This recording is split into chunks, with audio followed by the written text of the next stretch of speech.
আর আজকের অনুষ্ঠানে কে আমার সঙ্গে রয়েছে চলুন শুরুতেই পরিচিত হওয়া যাক। আপনার নামটা একটু বলুন। আসসালামু আলাইকুম, আমার নাম মুসলিমা খাতুন, আমি ঝিনাইদহ জেলা থেকে এসেছি। বয়স কত আপনার এই মুহূর্তে? আমার বয়স এখন 28 বছর। 28 বছর। এবং আপনি ঢাকা শহরে এখন থাকছেন? না, আমি ঢাকা শহরে থাকি না, আমি ঝিনাইদহতেই থাকি। আমি চাকরি করি উপসহকারী কৃষি অফিসার, খামারবাড়িতে আমার হেড অফিস। আমার পোস্টিং ঝিনাইদহতেই। মানে আপনার ওখানেই বাড়ি এবং ওখানেই আপনি কাজ করেন? জি, মাস্টার্স পড়ি আমি ইডেন মহিলা কলেজে।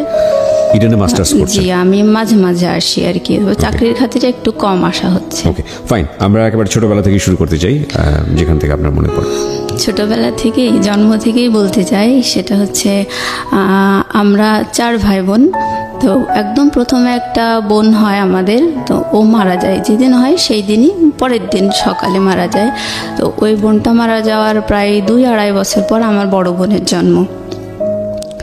তো বড় বোন অনেক ফর্সা, সুন্দর, ও খুব আদরের। আর ওর 2.5 বছর পরে আমার জন্ম। এটা হচ্ছে 89 সাল, 25/12/89। তো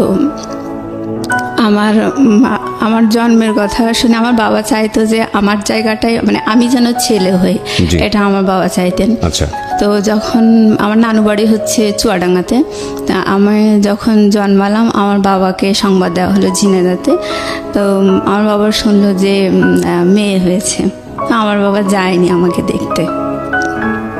তো আমার মা ওই সময় অনেক বেশি অসুস্থ ছিল, আর ডাক্তার আমার নানুকে বললো যে আপনার মেয়ে অনেক বেশি অসুস্থ বাচ্চা হওয়ার পরে, তো উনি যদি এখন বাবুকে বুকের দুধ খাওয়ায় তাহলে উনি আরও বেশি অসুস্থ হয়ে যাবে। আমি আসলে বুকের দুধ পাইনি কখনো। আমি আমার 4 ভাই বোনের মধ্যে আসলে খুব বেশি দুর্বল। তো ওইভাবে আমি 3-4 মাস নানু বাড়িতে থাকার পরে যখন বাসায় আসলাম, আমাকে আমার মা নিয়ে আসলো। আমি কখনোই বুকের দুধ পাইনি, আমাকে গরুর দুধ খাওয়ানো হতো। তো বাসায় আসার পরে আমার বাবা, আমি হয়েছি কালো, মানে খুব চিকন, খুব রোগা রোগা। আমার বাবার পছন্দ হয়নি। তারপরেও সে চাইতো যেন একটা ছেলে হয়। সেই হিসেবে আসলে তার মনটা খুব বিষণ্ণ ছিল। আর বারবার বলতো আমার আবারও মেয়ে হলো, আমার ঘর অন্ধকার হয়ে যাবে, আমি একটা ছেলে চাইতাম, এসব বলতো। যাই হোক, এইভাবেই আসলে শৈশব। আর যখন একটু বড় হয়েছি, নানু বাড়িতে আমার বড় বোনকে খুব বেশি ভালোবাসতো। তো আমার নানু মাঝে মাঝে, মানে আমাদের বাড়িতে, মানে ওই আশেপাশের মামা যারা আছে তাদেরকে মাঝে মধ্যে পাঠাতো। আমার মামাকেও পাঠাতো, যে বলতো ওকে নিয়ে আয়, ওর নাম মেহজাবিন, বড় বোন, ওকে নিয়ে আয়, ও একটু বেরিয়ে যা, ওকে অনেকদিন দেখিনি। এভাবে মামা আসতো, এসেই শুধু বলতো যে বুবু হচ্ছে মেহজাবিনকে নিতে এসেছি। তো ওকে নিয়ে যেত, আর আমি দাঁড়িয়ে দাঁড়িয়ে দেখতাম। ও আমার সামনে, ও ছোট, আমার 2.5 বছরের বড় আর কি।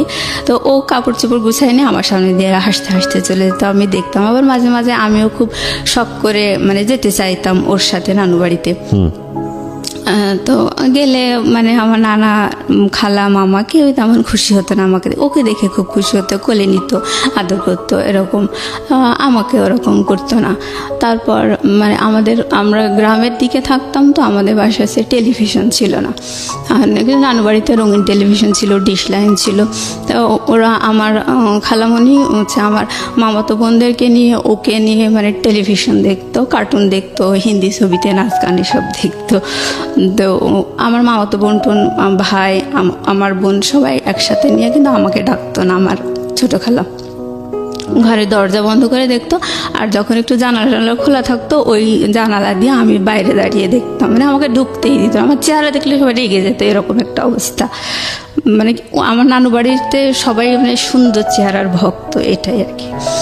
তো আমি ওরকম যখন দেখতাম, আমার খালা যখন দেখতে পেতো যে আমি এভাবে টেলিভিশন দেখছি, ও রেগে যেত, বলতো এই যা যা, এখন টিভিতে কিছু হচ্ছে না, দেখার মতো কিছু হচ্ছে না, যা। তারপরেও দেখতাম। পরে আমার খালা দেখা যাচ্ছে যে এই রিমোট দিয়ে এই চ্যানেল সেই চ্যানেল টিপি করতে করতে টেলিভিশনটা বন্ধ করে দিত, দিয়ে বেরিয়ে আসতো। তখন মামাতো বোন, আমার বোন সবাই বেরিয়ে আসতো, বাধ্য হয়ে, ওদের হাতে তো রিমোট থাকতো না। বেরিয়ে আসতো, বেরিয়ে আসার পরে খালা ঘরে চলে যেত। আর আমার ওই বোনেরা, ভাইরা সবাই মানে আমার সাথে খুব খারাপ ব্যবহার করতো, বলতো তুই গেলি কিসের জন্য, তোর কি না দেখলে হয় না, টিভিটা বন্ধ করে দিল। এরকম করে সবাই মানে খারাপ বিহেভ করতে পারে। আমার অনেক খারাপ লাগতো, আমি একা একা বসে থাকতাম। তারপর দেখা গেল যে 10 দিন 12 দিন পরে আমার বাবা আমাদেরকে নিয়ে আসতে যেত। তখন আমার নানি বলতো যে থাক মেহজাবিনকে যেতে হবে না, এরকম ওকেই আটকাতো। মানে সুন্দর যে সে তাকে আটকাতো? হ্যাঁ, আমার বড় বোনকে, ওকে যেতে হবে না এরকম বলতো। তো আমাকে কেউ ওরকম বলতো না, আমি আমার বাবার সাথে চলে আসতাম বাড়িতে। তা মানে আমার শৈশবকালটা ঠিক এইভাবেই কেটেছে। মানে আমি চেহারার কারণে আমার মাও আমার সাথে ভালো ব্যবহার করেনি। আমার মাকে দেখে আমার 2 বোন, আমি কালো, আমার 2 বোন সুন্দর, ওরা আমার মাকে দেখে আমারে ওরকম করে কথা বলতো, কালকুটি কালকুটি বলতো।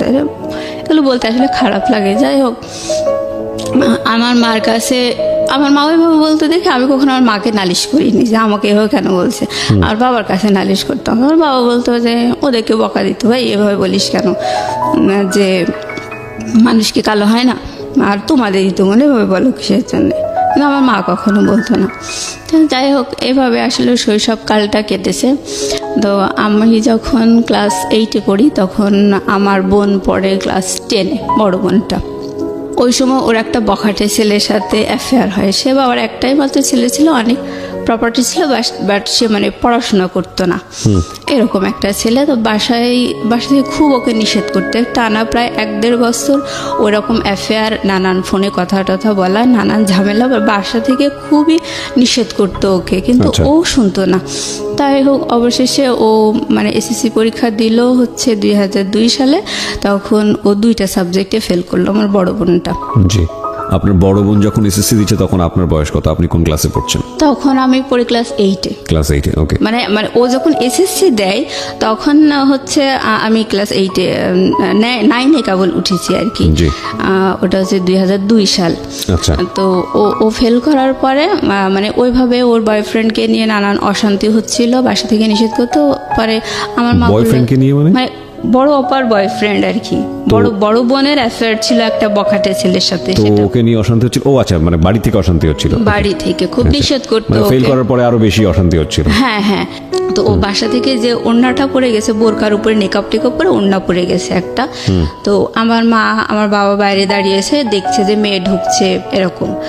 তো ও ক্লাসে ঢুকে পরীক্ষা টরীক্ষা কতটুকু দিয়েছে ও জানি না। যাই হোক, ও মানে আধা ঘন্টা কি 1 ঘন্টা পরে ওয়াশরুমে যে ওপরের ওড়নাটা চেঞ্জ করে ওই সামনের দরজা মানে বারান্দা দিয়ে চলে এসছে বাবা মাকে দেখতে। ও দেখছে যে বাবা মা ওকে দেখতে পাচ্ছে, কিন্তু বাবা মা ওড়না চেঞ্জ করছে দেখো, বাবা মা তোকে চিনতে পারেনি। তারপরে একাডেমিক বিল্ডিংয়ের পিছনের গেট দিয়ে ওর বয়ফ্রেন্ডের সাথে চলে গেছে, মানে বাড়ি থেকে পালিয়ে গেল। পালিয়ে যাওয়ার পরে ওকে নিয়ে খুব টেনশন, মানে আমাদের এলাকায় ওই প্রথম মানে পালিয়ে গেল আর কি। আর মানে পরীক্ষা সেন্টার থেকে পালিয়ে যাওয়াটা মানে সব মিলিয়ে খুব বিচ্ছিরি একটা কেলেঙ্কারি অবস্থা। আর বাবা মা মানে একেবারে হতাশ। তো ও তো বিশাল একটা হার্ট করলো। তো আমার বাবা আসলে কেমন পাগলের মতো, ওর তো প্রায় 6 মাস মতো কোনো খোঁজই পাওয়া যায়নি। ও পালিয়ে যাওয়ার 4-5 দিন পরে বাসায় টেলিফোনে ফোন করছে, ফোন করে বলছে যে আব্বা রিসিভ করার পরে ও আব্বা বলছে যে মা তুমি আমাকে দেখতে আসবে না, কাঁদছে বলছে। তখন ও বলছে যে না, তোমাদেরও আমার দরকার নেই, আমারও তোমার দরকার নেই। এভাবে বলার পরে বাবা ওর লাইন কেটে দিয়ে মানে আমার ও খোঁজই নাই। এবার 5-6 মাস পরে আমার বাবা বাধ্য হয়ে কেস করলো যে আমার মেয়েকে এরকম নিয়ে গেছে, নাবালক মেয়ে, আমি পাচ্ছি না। তারপর ওরা কেস করার পরে পুলিশের যে নানান হ্যারাসমেন্ট এগুলো ওরা শিকার হলে এগুলো পরে ওদেরকে পাওয়া গেল, ওরা আসলো আর কি। তখন আমার বাবা মেনে নিল ওকে, মেনে নিল। হ্যাঁ, মানে জামাই সহ মেনে নিল। হ্যাঁ, জামাই সহ মেনে নিল। তো যখন ওকে মেনে নিল, ও বাসায় আসলো, তখন ও 4 মাসের প্রেগনেন্ট। তখন ওর বেবি হলো 2004 সালে, আর ওকে ক্লাস 9-এ ভর্তি করে দেওয়া হলো 2005 সালে। ওই টিচারদেরকে বলে যে যাই হোক ভুল টুল করেছে, আপনারা আবার একটু শুরু করার ব্যবস্থা করেন।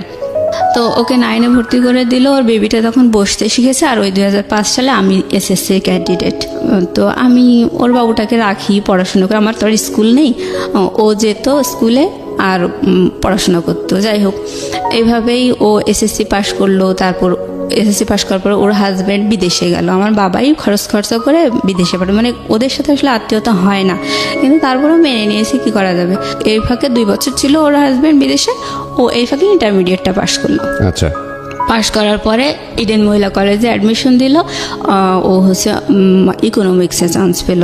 চান্স পাওয়ার পরে ও যখন মানে স্কুলে থাকতে প্রাইভেট পড়তো, তখন ওর সাথে আরও কয়েকটা ওর ফ্রেন্ডও প্রাইভেট পড়তো। আমরা সবাই গার্লস স্কুলে পড়ছি, বাট বয়েজ স্কুলটা পাশেই ছিল। বয়েজ স্কুলের কিছু ফ্রেন্ড ওর সাথে প্রাইভেট পড়তো। ওখানে একটা ছেলে ওরই ক্লাসমেট ওকে খুব পছন্দ করতো ওই সময়, যখন ওরা হাজব্যান্ডের সাথে ওর অ্যাফেয়ার ছিল। তো ও ইডেনে চান্স পাওয়ার পরে ওই ভাইয়াটা বললো যে দেখ, সেই সময় আমি তোকে খুব পছন্দ করতাম, তোকে এখনও আমি পছন্দ করি। এটা বলার পরে ও দেখলো যে না, আসলে ও একটু বল পেলো। হ্যাঁ, আর ইডেন কলেজে চান্স পাওয়ার পরে ও দেখলো তো এটা একটা অন্যরকম জগৎ। ও একদম গ্রাম লেভেলে বিয়ে করছিল, মানে তখন ওর ফ্রেন্ডটা এরকম বললো যে আমি তোকে এখনও পছন্দ করি। তখন ও একটু মানে ভরসা পেল। তারপর ওর হাজব্যান্ডকে ডিভোর্স দিয়ে দিল। দেওয়ার পরে মানে ওই ভাইয়াটার সাথে ওর রিলেশন শুরু। এই পর্যন্ত আমি ওর গল্পটা থামাতে যাচ্ছি, তারপর আমি আমার গল্প বলছি। আমি 2005 সালে এসএসসি পাশ করার পরে আমার বাবা আমাকে খুলনাতে কৃষি ডিপ্লোমা ভর্তি করে দিল। জি।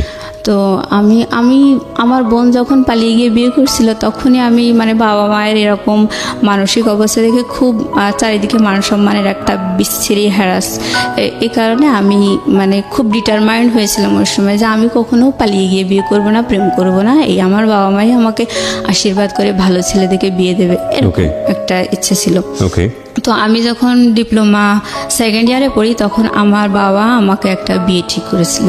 সেই ছেলেটা ঢাকাতেই ছিল, সেটা মিডিয়াতে ইটিএনে মানে আর কি চাকরি করতো, প্লাস দু একটা ওই নাটক নির্মাণ করতে, এরকম একটা। তো সেই ছেলেটা আমাকে দেখে পছন্দ করছিল, বাট তার পরিবার আমাকে পছন্দ করেনি। এই তো এখানে আর হলো না। আমার মায়ের একটা স্বভাব আমি বলতে চাই যে উনি খুব আগাম গল্প করা পছন্দ করে, আগে আগে গল্প করে, আর সে কখনো নিজের দোষগুলো ধরে না। আর যখন মানে আমি জাস্ট বলছি, এগুলো আমার নিন্দা বলছি না, আমি সারা জীবন এরকমই দেখে আসছি। তো কখনো নিজের দোষ ধরে না। ইভেন যদি তার নিজের দোষ ধরা হয়, তখন সে এতটাই আগুন হয়ে যায় যে মানে উল্টা সে আরো বদনাম দেয়, মানে মিথ্যা একটা বদনাম দিয়ে থামানোর চেষ্টা করবে, এইভাবে এরকম। আর আমার বাবা হচ্ছে কি, উনি খুব কেয়ারলেস সংসারের প্রতি। সে বাইরে মানে অন্যদের কাছে সে উদার হওয়া পছন্দ করে, সম্মানিত হওয়া পছন্দ করে, বাট সে পরিবারের প্রতি খুব কেয়ারলেস, এরকম। তো আমার বাবা যখন আমার ওই বিয়েটা ঠিক করলো, তখন আমাকে থার্ড ইয়ারে আমি পড়ি, প্রায় থার্ড ইয়ারে উঠেছি ওই সময়। তো আমার বাবা আমাকে টাকা দিয়ে আসতে গেছে, হোস্টেল খরচ দিয়ে আসার সময় আমার বাবা বলছে যে তোমার থার্ড ইয়ার মানে 6th সেমিস্টারে উঠবো আমি ওই সময়। না, আমার বাবা বলছে তোমার 6th সেমিস্টারে ওঠার আগ দিয়ে যদি বিয়ে হয়ে যেত তাহলে খুব ভালো হতো। আমি বলছি কেন? বলছে যে তাহলে টাকাটা ওই তারেক দিত, মানে আমার যে ছেলের সাথে বিয়ে ঠিক হয়েছে ওই ছেলেটার নাম হচ্ছে তারেক। এখন বলছে তাহলে ও তোমার ভর্তি খরচটাও তারেক দিত। মানে আমার বাবা সবসময় চাই যে অন্যরা কষ্ট করুক, যাই করুক, কোনোভাবে কাজটা কমপ্লিট হয়ে যাক, আমি ঝামেলামুক্ত হয়ে যাই, এরকম একটা মেন্টালিটি। মানে বদনাম না, আমরা সব ভাই বোনই এরকমই দেখে আসছি। তো যাই হোক, বাবা বড় বোনকে বেশি ভালোবাসতো, ওর প্রতি একটু যাই হোক।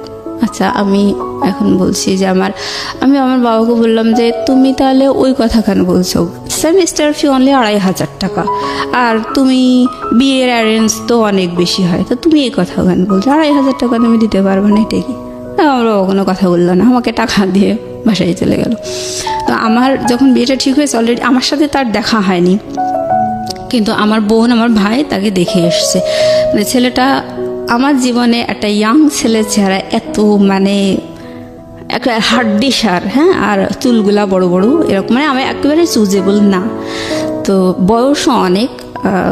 যাই হোক, তারপর আমি সবসময় বলতাম যে না, আমি কখনো বাবা মা আমাকে আশীর্বাদ করে দেবে, সেই হিসেবে আমারও মানে ওদের বর্ণনা শুনে আমারও পছন্দ হয়নি। তারপর আমি মেনে নিয়েছিলাম। তো যাই হোক, আমার মা মানে আমার সাথে দেখা সাক্ষাৎ, আমার ওই পাত্রটার সাথে দেখা সাক্ষাৎ হওয়ার আগেই আমার মা আমাদের পাড়া প্রতিবেশী, আত্মীয় স্বজন সবার কাছে বলে বেরিয়েছে আমি একে মিডিয়ার একটা ডিরেক্টরের সাথে বিয়ে দিচ্ছি। এইভাবে বিশাল গল্প করে, মানে আমি কলেজেই আসি, আমি কিছুই জানি না। তারপর কিছুদিন পর আমার বাবা বলতেছে তোমাকে তো ওই পাত্রপক্ষের থেকে দেখতে আসবে, তুমি বিয়ে তো হয়েই যাবে, তুমি তোমার লাগেজপত্র সব গুছাই নিয়ে প্রিন্সিপাল স্যারকে বলবা যে তোমার বিয়ে হয়ে যাবে, তুমি আমার বিয়ে হয়ে যাবে, আমি ঢাকায় ট্রান্সফার হয়ে যাব, আমার জন্য টিসি রেডি করবেন, এটা তোমার প্রিন্সিপালকে বলে তুমি জিনিসপত্র গুছাই নিয়ে চলে আসবা। তো এর মাঝে আমার ওই ছেলেটা আমাকে দেখতে এসেছে, দেখতে আসার পরে আমাকে দেখে বেশ পছন্দ হয়েছে তার। তো আমার বান্ধবীদেরকে আমারও পছন্দ, মানে সে আমাকে পছন্দ করছে, বাট তাকে দেখে আমার মোটেও পছন্দ হয়নি, আমার বান্ধবীদেরও পছন্দ হয়নি। এই তোরে কি ঠিক করছে, বাদ দে, এরকম বললো। তারপর আমি বলছি না রে, বাবা মা ঠিক করেছে, তা থাক, সব তার চেহারার মধ্যে নেই, ভালো মন মানসিকতা থাকতেই পারে।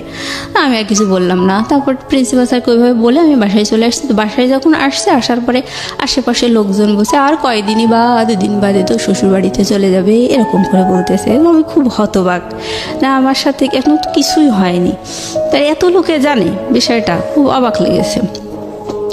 তারপর আমি চলে আসলাম। বাসায় আসার পরে ওই পাত্রপক্ষের বাবা মা ওরা দেখতে আসলো, আসার পরে কিছু বললো না, বাড়িতে যে বললো যে মেয়ে দেখে পছন্দ হয়নি, এরকম। যাই হোক ওই পার্টটা চুকে গেল, বিয়ে যেহেতু হলো না। আমি আবার পরে প্রিন্সিপাল স্যারকে ফোন দিয়ে বললাম যে স্যার এরকম আমি কলেজে আসতে চাচ্ছি। তো তখন প্রিন্সিপাল স্যার আসলে ওই মুহূর্তে একটু অন্য টেনশনে ছিল, হয়তো একটু মনটা খারাপ ছিল। তখন আমার বলছি দেখো বাবু, তুমি আমাকে বলেছিলে টিসি রেডি করতে, আমি তো ওইটা নিয়েই আসি, তোমার জন্য আমি টিসি রেডি করছি, যাই হোক তুমি আমার ফোন দিও না। মানে ওই সময় অন্য কারণে টেনশনে ছিল, আমার সাথে ভালো বিহেভ করেনি। এবার আমি আমার বাবাকে বলছি, মাকে বলছি স্যার তো এই কথা বললো, এখন কি করা যায়? তখন আমার মা আমার বাবা দুজন মিলে আমাকে ওই লাগেজপত্র সব নিয়ে আবার আমাকে কলেজে রেখে আসলাম। প্রিন্সিপাল স্যারকে সব ঘটনা খুলে বললো, মানে মিথ্যা বললো যে ওরা প্রাইভেট কার দাবি করেছে দেখে মেয়েকে দিয়ে দিই। আমার চেহারা দেখে পছন্দ হয়নি, এটা বলে নাই আর কি। মানে আপনার চেহারা দেখে পছন্দ করেনি? না না, যে ছেলেকে আপনি পছন্দ করলেন না সেই ছেলে আপনার চেহারা দেখে পছন্দ করলো না? হ্যাঁ। ওকে, মানে ছেলেটা আমাকে পছন্দ করেছে, ছেলেটার পরিবার আমাকে পছন্দ করেছে, ছেলেটার পরিবার আপনাকে পছন্দ করেনি। আচ্ছা, তো ওই পার্ট চুকে গেল আমার। তো আমি ফাইনাল ইয়ারে যখন, তখন আমার বাবা আরও একটা বিয়ে ঠিক করলো। তো ওই ছেলেটা ছিল এসএসসি পাস করে মানে প্রাইভেট পলিটেকনিক থেকে ডিপ্লোমা একটা সেমিস্টার পড়ে বাদ দিয়ে দিয়েছে পড়াশোনা, এরকম একটা ছেলের সাথে। তবে সেই ছেলেটা খুবই সুদর্শন, মানে গল্প শোনা আর কি, আমি দেখিনি। তো ওরকম একটা ছেলের সাথে আমার বাবা আমাকে বিয়ে দেওয়ার জন্যে নানু বাড়িতে মতামত দিয়ে আমাকে নানু বাড়িতে নিয়ে গেল দেখানোর জন্য। পরে ওই ছেলের পরিবারও আমাকে দেখে পছন্দ করেনি। তো যাই হোক ওইটাই শেষ। তারপর আমি ডিপ্লোমা শেষ করে আমি বাসায় চলে এসেছি, চাকরির জন্য পড়াশোনা করতেছি এরকম। এই যে আপনাকে দেখে দেখে পছন্দ করতো না, আপনার ভিতরে ফিলিংটা কি হতো? মানে খারাপ লাগতো না? মানে কনফিডেন্স কমে যেত না? খারাপ লাগতো বলতে কি, মানে আমি সব সময় চাইতাম আমার বাবা আমাকে অবশ্যই একটা ভালো শিক্ষিত একটা চাকরিজীবী ছেলে দেখে বিয়ে দেবে। মানে আমার বড় বোন যেমন একটা বখাটে ছেলের সাথে বিয়ে করেছে, ওরকম মানে বাবা মায়ের রুচিতে সাধারণত এরকমই হয়, ভালো ছেলে দেখেই তো বাবা মা বিয়ে দেয়। তো আমি যখন ডিপ্লোমা পড়তাম তখন কিন্তু আমি আমার ক্লাসমেট প্লাস আমার মানে আমার সিনিয়র যারা বড় ভাইটাই ছিল, মানে ওরকম সব মিলে আমি যদি প্রেম করতাম, আমার চেহারা দেখে আমি 30টারও বেশি প্রেম করতে পারতাম। মানে এরকম এতগুলো আমি প্রপোজাল পেয়েছি। বাট আমার সবসময় মানে ভালো লাগা ছিল সেটা হচ্ছে যে আমি কখনো আমার সম কোয়ালিটির ছেলে বিয়ে করব না, এটা একটা কথা। আর একটা হচ্ছে আমার বাবা মা দেবে এবং আমাকে ভালো শিক্ষিত এবং চাকরিজীবী ছেলে দেখে বিয়ে দেবে, যাতে সমাজে আর 10 জন বলে যে না জামাইটা ভালো হয়েছে, ওই আগের মতো ওরকম 3rd গ্রেডেড হয়নি, এরকম একটা আমার শখ ছিল। তো যাই হোক আমার বাবা মা কিন্তু খুব লো কোয়ালিটির ছেলে দেখেই কিন্তু 2বার আমার বিয়ে ঠিক করেছে। একটা এসএসসি পাস আর একটা হচ্ছে ওই যে প্রডিউসার ছিল, উনি কিন্তু ওনার অনেক এজ ছিল, ওনার যে কোয়ালিফিকেশন কি কখন কত সালে এসএসসি পাস এগুলো সে কিছুই বলতো না, মানে বয়সটা ধরা পড়ে যাবে দেখে। তো যাই হোক ওনারটা জানা যায়নি, এই পার্টগুলো চুকে গেল।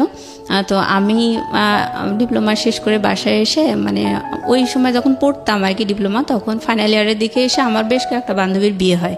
তো ওরা অ্যারেঞ্জ ম্যারেজ, সব বাবা মাই দিয়েছে ওদের।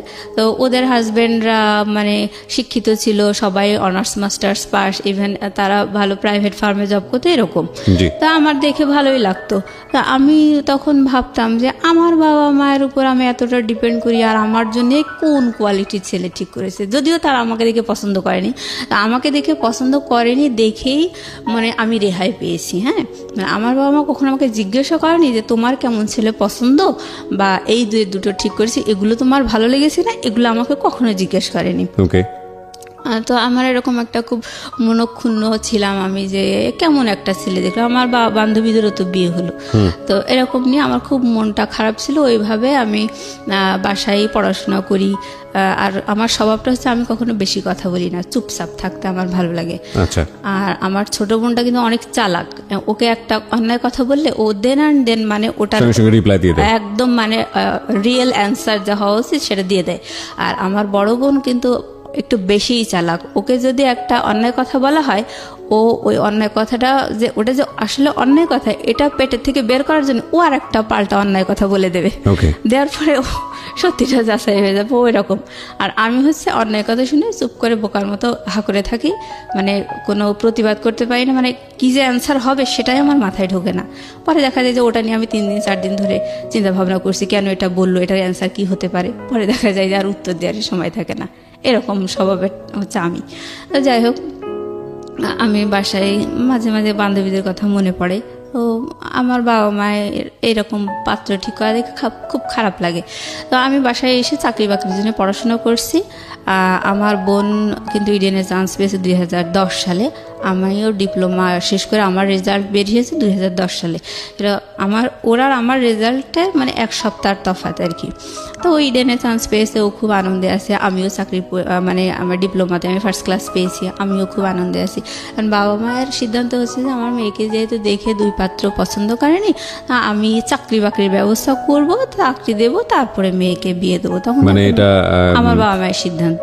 আপনাকে চাকরি দিবেন নাকি জামাইকে? না, আমাকে। জামাই তো নাই তখন, তো কোনো জামাই মানে এরকম হয় না ছেলে বেকার তাকে বিয়ে দিয়ে দিল এবং চাকরি দিয়ে দিল? না, ওরকম না, আমাকে এস্টাবলিশ করবে এরকম, মানে আমাকে দেখে তো পছন্দ করে না এই জন্য আমাকে এস্টাবলিশ করতে চাইতো। তো আমি সে আশা নিয়ে পড়াশোনা করছি। তো ওই সময় আমাদের বাসার পাশে একটা ভায়া ভাড়া থাকতো, উনি এনজিওতে চাকরি করতো আর হচ্ছে একটা ন্যাশনাল ইউনিভার্সিটিতে পড়তো, অনার্স কমপ্লিট করে মাস্টার্স সে পড়তো প্লাস চাকরি করতো। আর আশেপাশে মানে সে টিউশনিও করতো, সে আমাদের এলাকার ছেলে না, বাইরের। তো যাই হোক, ওই ভায়াটার সাথে আমাদের খুব ভালো, আমাদের পারিবারিক মানে প্রাইভেট পড়াতে তো খুব ট্যালেন্ট ছেলে ছিল। আবার আমার মাই বলেছিল যে আমার মেয়ে এরকম চাকরির পরীক্ষা দেবে, ওর জন্য একটু পড়াশোনার ব্যবস্থা। উনিও আবার বিভিন্ন চাকরির পরীক্ষা টরীক্ষা দিত। তো বিভিন্ন ছেলেদেরকে ওরকম প্রাইভেট পড়াতেন। তো আমার মাও শোনার পরে ওনাকে বললো যে বাবা আমার মেয়ে তো এরকম ডিপ্লোমা কমপ্লিট করে বাসায় এসছে, ও তো চাকরির পরীক্ষা দেবে, তুমি যদি বাবা একটু পড়াই দিতে তাহলে ভালো হতো। চাকরির পরীক্ষায় কী আসবে কি না আসবে ও তো কিছু জানে না। বলে আচ্ছা ঠিক আছে আন্টি। তারপর ও আমাদের বাসায় আসতো, ভাইয়াটা, ওনার নাম হচ্ছে টুটুল। তো বাসায় এসে আমাকে পড়ানোর পরে মানে আমি উনি বেশ মাস 2 পড়ানোর পরে আমি প্রথম ধান গবেষণা ইনস্টিটিউটে চাকরির পরীক্ষা দিই। দেওয়ার পরে আমি চাকরি পরীক্ষায় প্রথম পরীক্ষাতেই আমি টিকছি। আর আমি প্রথম চাকরি পরীক্ষা দিই ওর পড়ানোর মাধ্যমে আর কি। বয়ফ্রেন্ড? হ্যাঁ, আমার বয়ফ্রেন্ড নাম ছিল টুটুল, ওনার নাম। তো ও আমাকে পড়াতো। আমি যখনই চাকরি পরীক্ষায় টিকেছি, মেরিট লিস্টে যখন আমার নামটা এসেছে আমি সাথে সাথে ফোন করে দিছি যে বাবা আমি টিকেছি। তখন আমার আব্বা এত খুশি, আমার বয়ফ্রেন্ডকেও বলে দিয়েছে যে বাবা ও না টিকেছে, কিন্তু ও যে আমার বয়ফ্রেন্ড এটা আমার বাসা থেকে কেউ জানতো না। কত সালে টিকলেন আপনি? 2010 সালে। তো আমার বাবা ওকে মানে একদম বাড়ির ছেলের মতো ভালোবাসতে লাগলো আর কি। কোনো সমস্যা হলে বা ছেলে মেয়েকে কি পড়াবে বা এরকম সব ধরনের মানে পারিবারিক সিদ্ধান্তে ওকে বড় ছেলের মতো করেই ভালোবাসতো, ওর কাছ থেকে সিদ্ধান্ত নিত, আলাপ করতো এরকম। তো যাই হোক, এবার ওর সাথে আমার তো অ্যাফেয়ার, আমি বিষয়টা গোপন রাখছিলাম। পরে বাসায় যখন দেখলাম যে ওকে তো বেশ ভালোবাসছে, আর আমার বাবাও হঠাৎ আমার মায়ের সাথে মানে এই কথায় কথায় আলাপ করতে লাগলো যে আচ্ছা টুটুলের সাথে যদি মুসলিমাকে বিয়ে দিই তাহলে কেমন হয়। না, আমার মা তো নানু বাড়ির ওই স্বভাবে বড় হয়েছে। আসলে উনিও মানে চেহারার ভক্ত আর কি। আমার বয়ফ্রেন্ডের চেহারা আমার মা পছন্দ করতো না, ও কালো ছিল তো পছন্দ করতো না। আমার মা একটু আমতা আমতা করে ওর মানে খুব একটা মত দেয়নি, তা এভাবেই আর কি চলছিল। তো আমি আমার ছোট বোনকে যখন বললাম, পরে আমার ছোট বোন বলছে যে ভালোই তো, ভাইয়াটা তো অনেক, চেহারায় তো আর সব না, সে তো যথেষ্ট মেধাবী, আর তার স্বপ্ন ছিল বিসিএস পরীক্ষা দেবে, বিসিএস ক্যাডার হবে। তো আমার বড় বোনেরও স্বপ্ন, টিচাররা স্বপ্ন দেখাইছে বিসিএস এ তোমাকে হেল্প করা হবে। তো ও বিসিএস এর জন্য পড়তো, প্লাস আমার বোনকেও বিসিএস এর জন্য পড়াতো। তো আমি ওই সময় ওকে বলছি যে দেখো মা, আমি হচ্ছে যখন ওর কাছে আমি একা থেকে পড়তাম তখন আমি ওকে তুমি করে বলতাম, আর যখন আমার বোন আসতো পড়তে তখন আমি আপনি করে কথা বলতাম।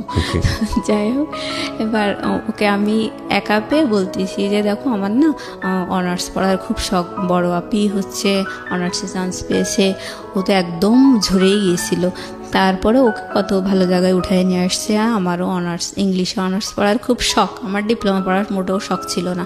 বুঝতে আচ্ছা ঠিক আছে, এটা তো ইন্টারমিডিয়েটের সমমান, তুমি তো অ্যাডমিশন দিতে পারবা, আমি অ্যাডমিশনের বই টইগুলো নিয়ে এসে তোমাকে পড়াবো।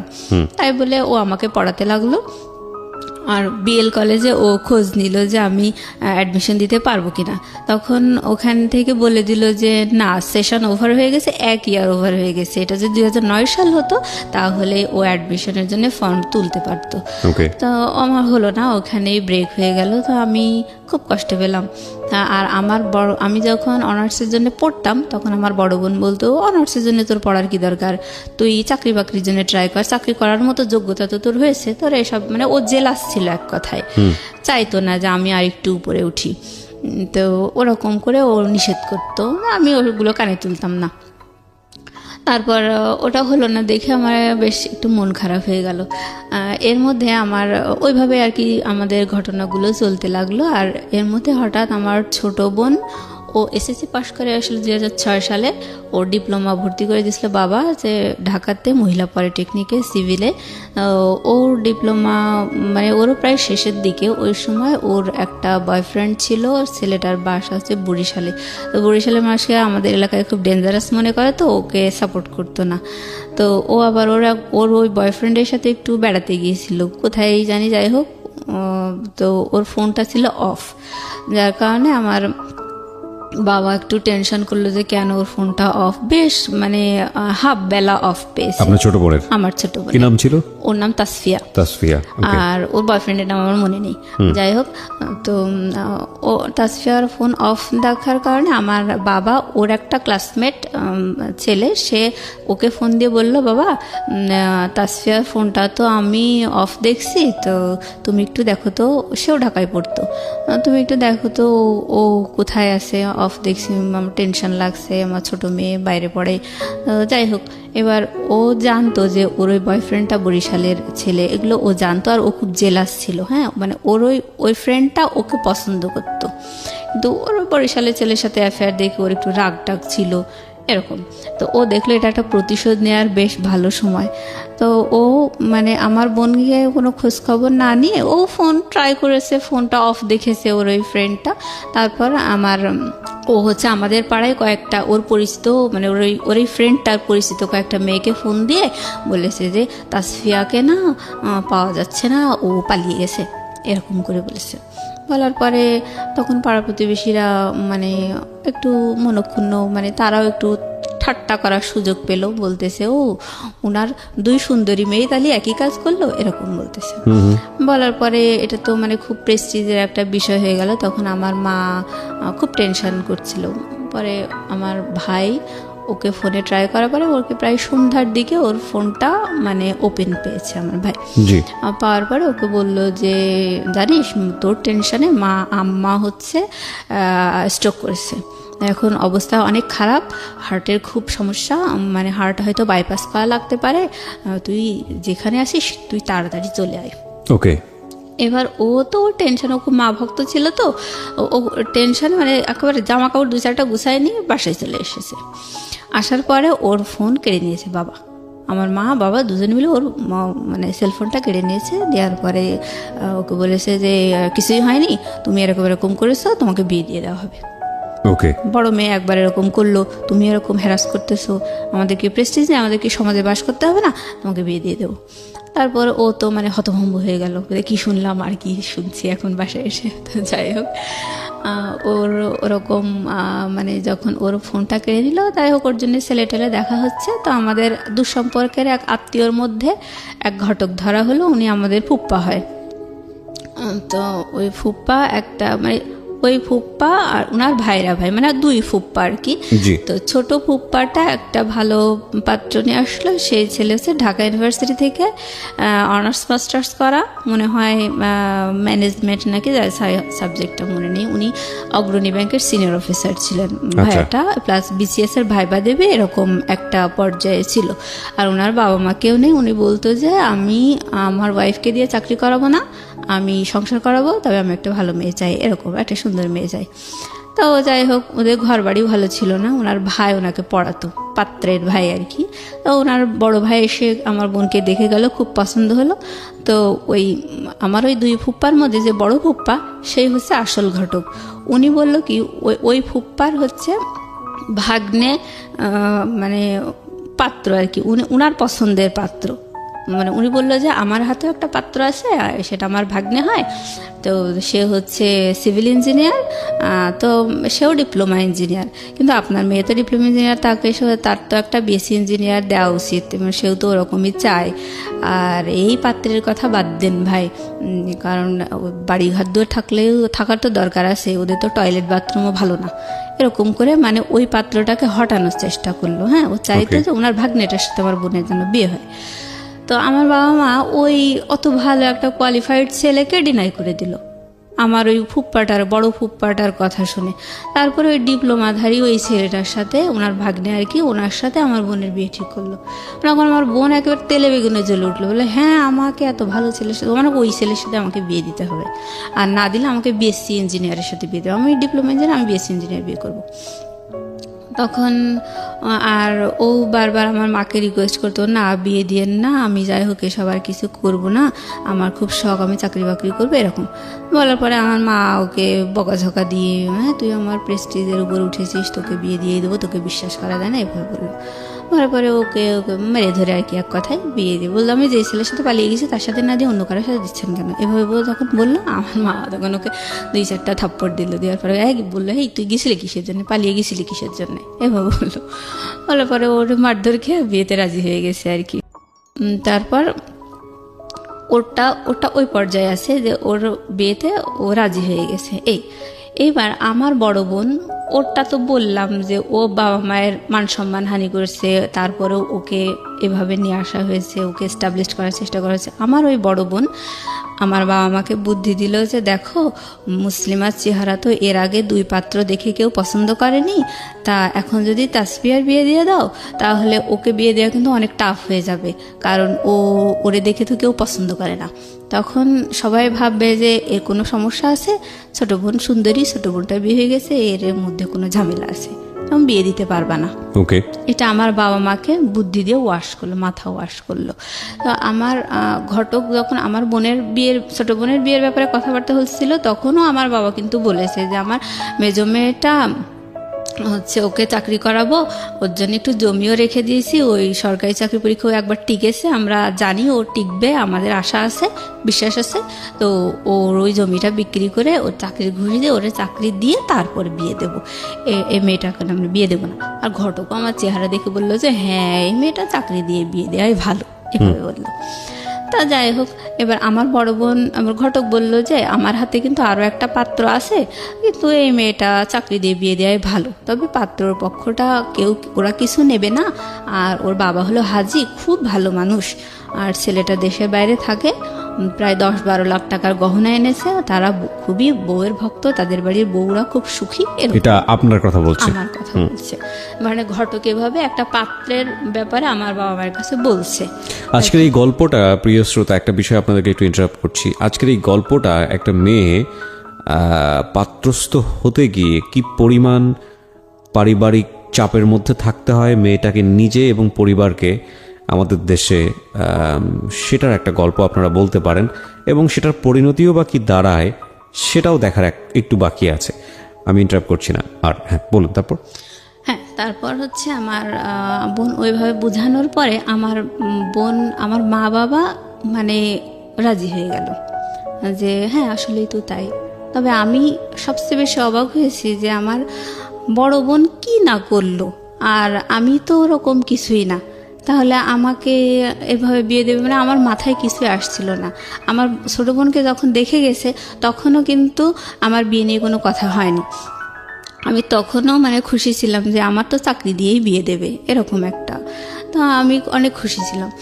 তো আমার বড় বোন যখন ওরকম করে বললো, বলার পর আমার বাবা মা রাজি হয়ে গেল। তো আমি বলছি না, তোমরা তো আমাকে চাকরি করাবা তারপরে বিয়ে দেবা, এখন এসব কী ধরনের কথাবার্তা। তা আমি বলছি এমনি তো আমার দেখে কেউ পছন্দ করে না, এসব বাদ দাও।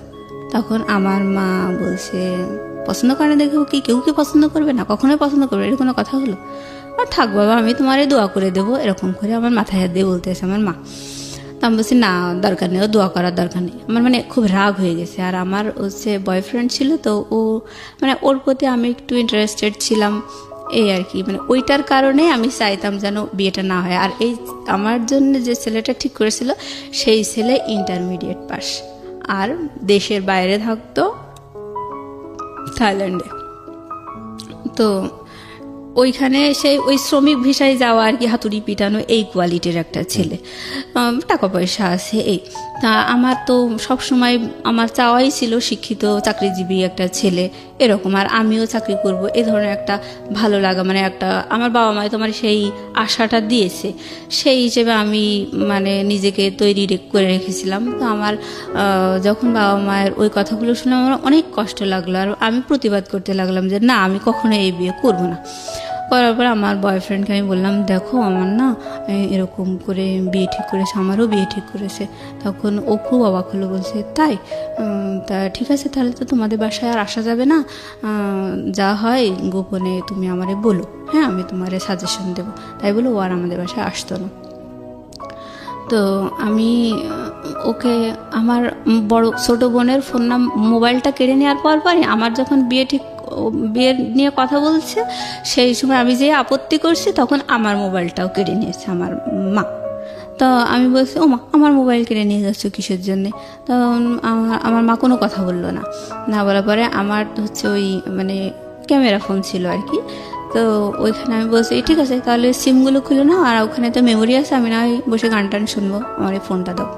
তো সিমগুলো খুলে নিয়ে আমাকে মেমোরি সহ ফোনটা দিল। আর আমি আমার বয়ফ্রেন্ডকে বলছিলাম জানো এইভাবে না সব নিয়ে নিয়েছে।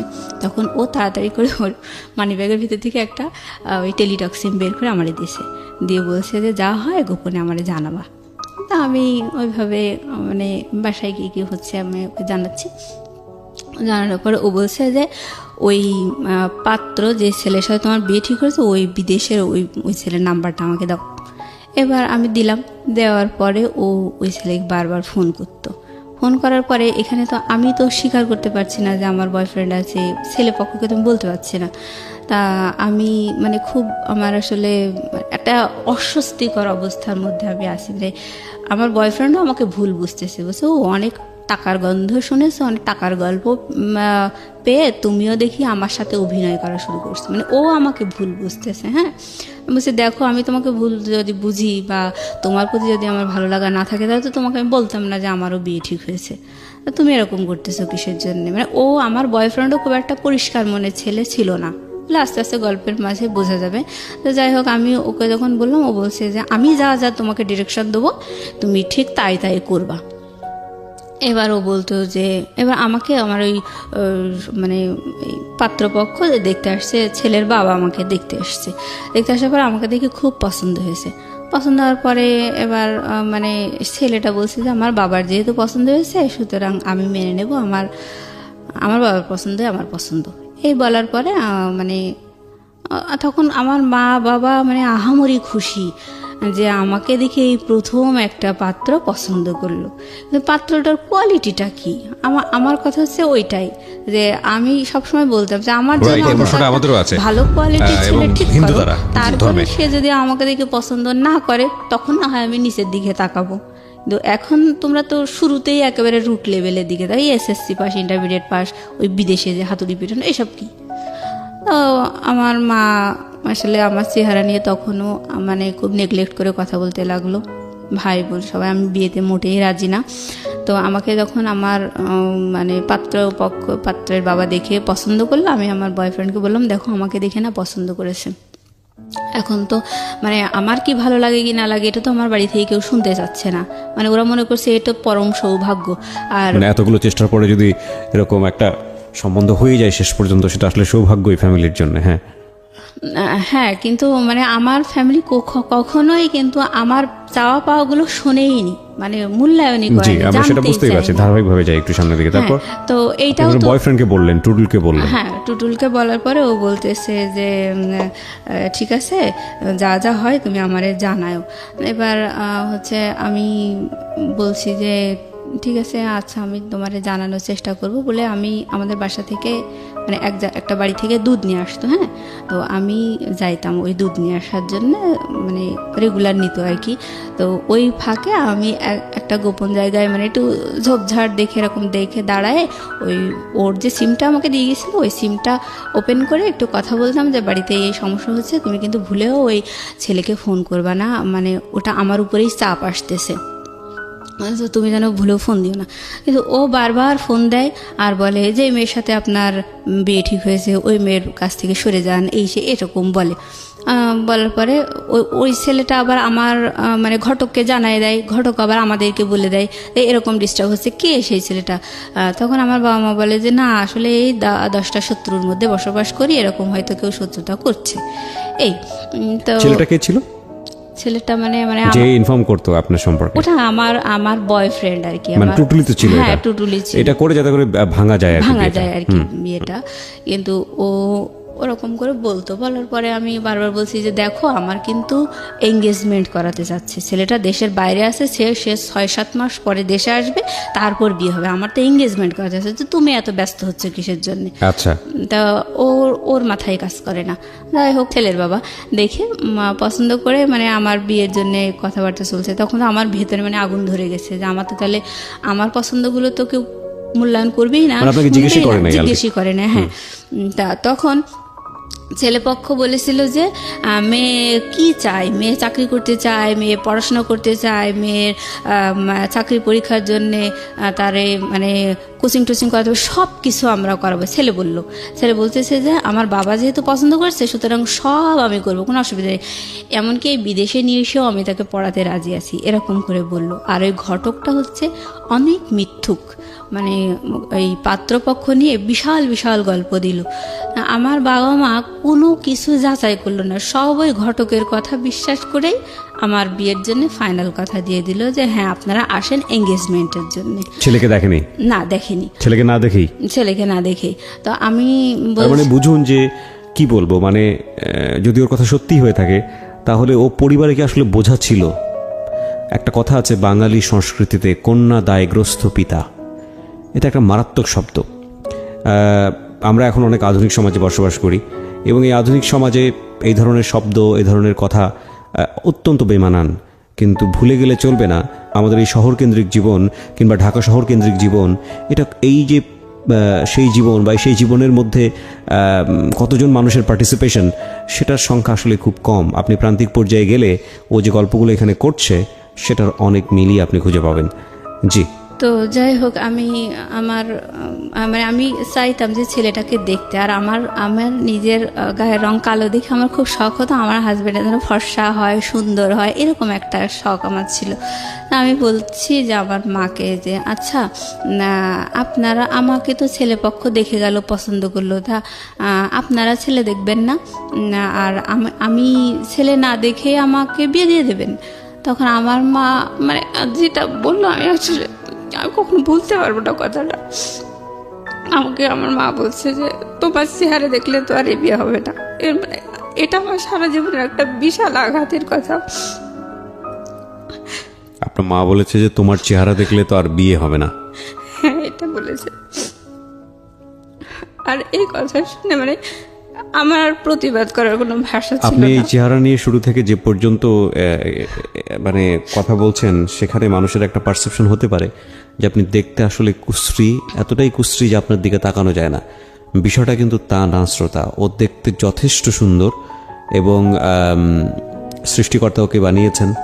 সৃষ্টিকর্তা প্রত্যেককেই কোনো গুণ দিয়ে দুনিয়াতে পাঠান। সুতরাং কোনো সৃষ্টিকেই অসুন্দর বলার কোনো সাহস ধৃষ্টতা আমাদের কারোরই থাকা উচিত নয়। তারপরেও যদি গড়পরতা চোখে যদি আমরা বলার চেষ্টা করি যে একটা মানুষ দেখতে কীরকম, সাদা না কালো, সুন্দর না কুশ্রী, সেই জায়গাটা থেকেও মোটেও কুশ্রী নয়। আপনি অনুমতি দিলে আমি অনুষ্ঠানের কোনো একটা সময় আপনার একটা ছবি আমরা আমাদের ফেসবুকে বা ইউটিউবে দিব, সেখানে যদি আপনার অনুমতি থাকে। হ্যাঁ ইনশাল্লাহ, অবশ্যই। কারণ আমি চেহারা নিয়ে যতটা আমি নেগলেক্টেড হয়েছি না কেন, আমি নিজেকে ভাবতাম না যে আমি আসলেই কুৎসিত। এটা আপনি কখনো ভাবতেন না? আচ্ছা। তো আমার মায়ের কথাটা শুনে এতটা কষ্ট লাগলো, মানে আমি চুপ করে মানে কিছু বলিনি, না বলে আমি রুমে দিয়ে মানে উপর হয়ে শুয়ে কাঁদছি, মানে ভুলতে পারছি না কথাটা। তারপর এভাবে আসলে বলার পরে বেশ কয়েকদিন ধরে আমি বারবারই মানে বিয়ের জন্য আপত্তি করছি। মানে আমার খুবই শখ, মানে মাই হার্ট অ্যান্ড সোল, আমি চাইতাম আমার হাজব্যান্ডের জন্য ভালো শিক্ষিত চাকরিজীবী, মানে একেবারে প্রাণের দাবি মতো। তো আমি সবসময় বলছি যে ও কেমন ছেলে ঠিক করেছে, আমার পছন্দ না, ও বিদেশে থাকে, কেমন শিক্ষিত না। তখন এরকম আমার মা বোঝায় যে তোর কি চেহারা, বারবার এরকম করে বলে। আমার ছোট বোন বলতেছে যে ওই তারেকের মতো অত বাজে চেহারার একটা ছেলেও যে তোকে দেখে পছন্দ করলো না, তারপরে তাহলে তোর এত শখ হয় কি করে, তুই ভালো চেহারার ছেলে চাস, তোর শখ হয় কি করে, তুই নিজের যোগ্যতাটা দেখবি না, এটা বললো। আর বড় বোন বলছে যে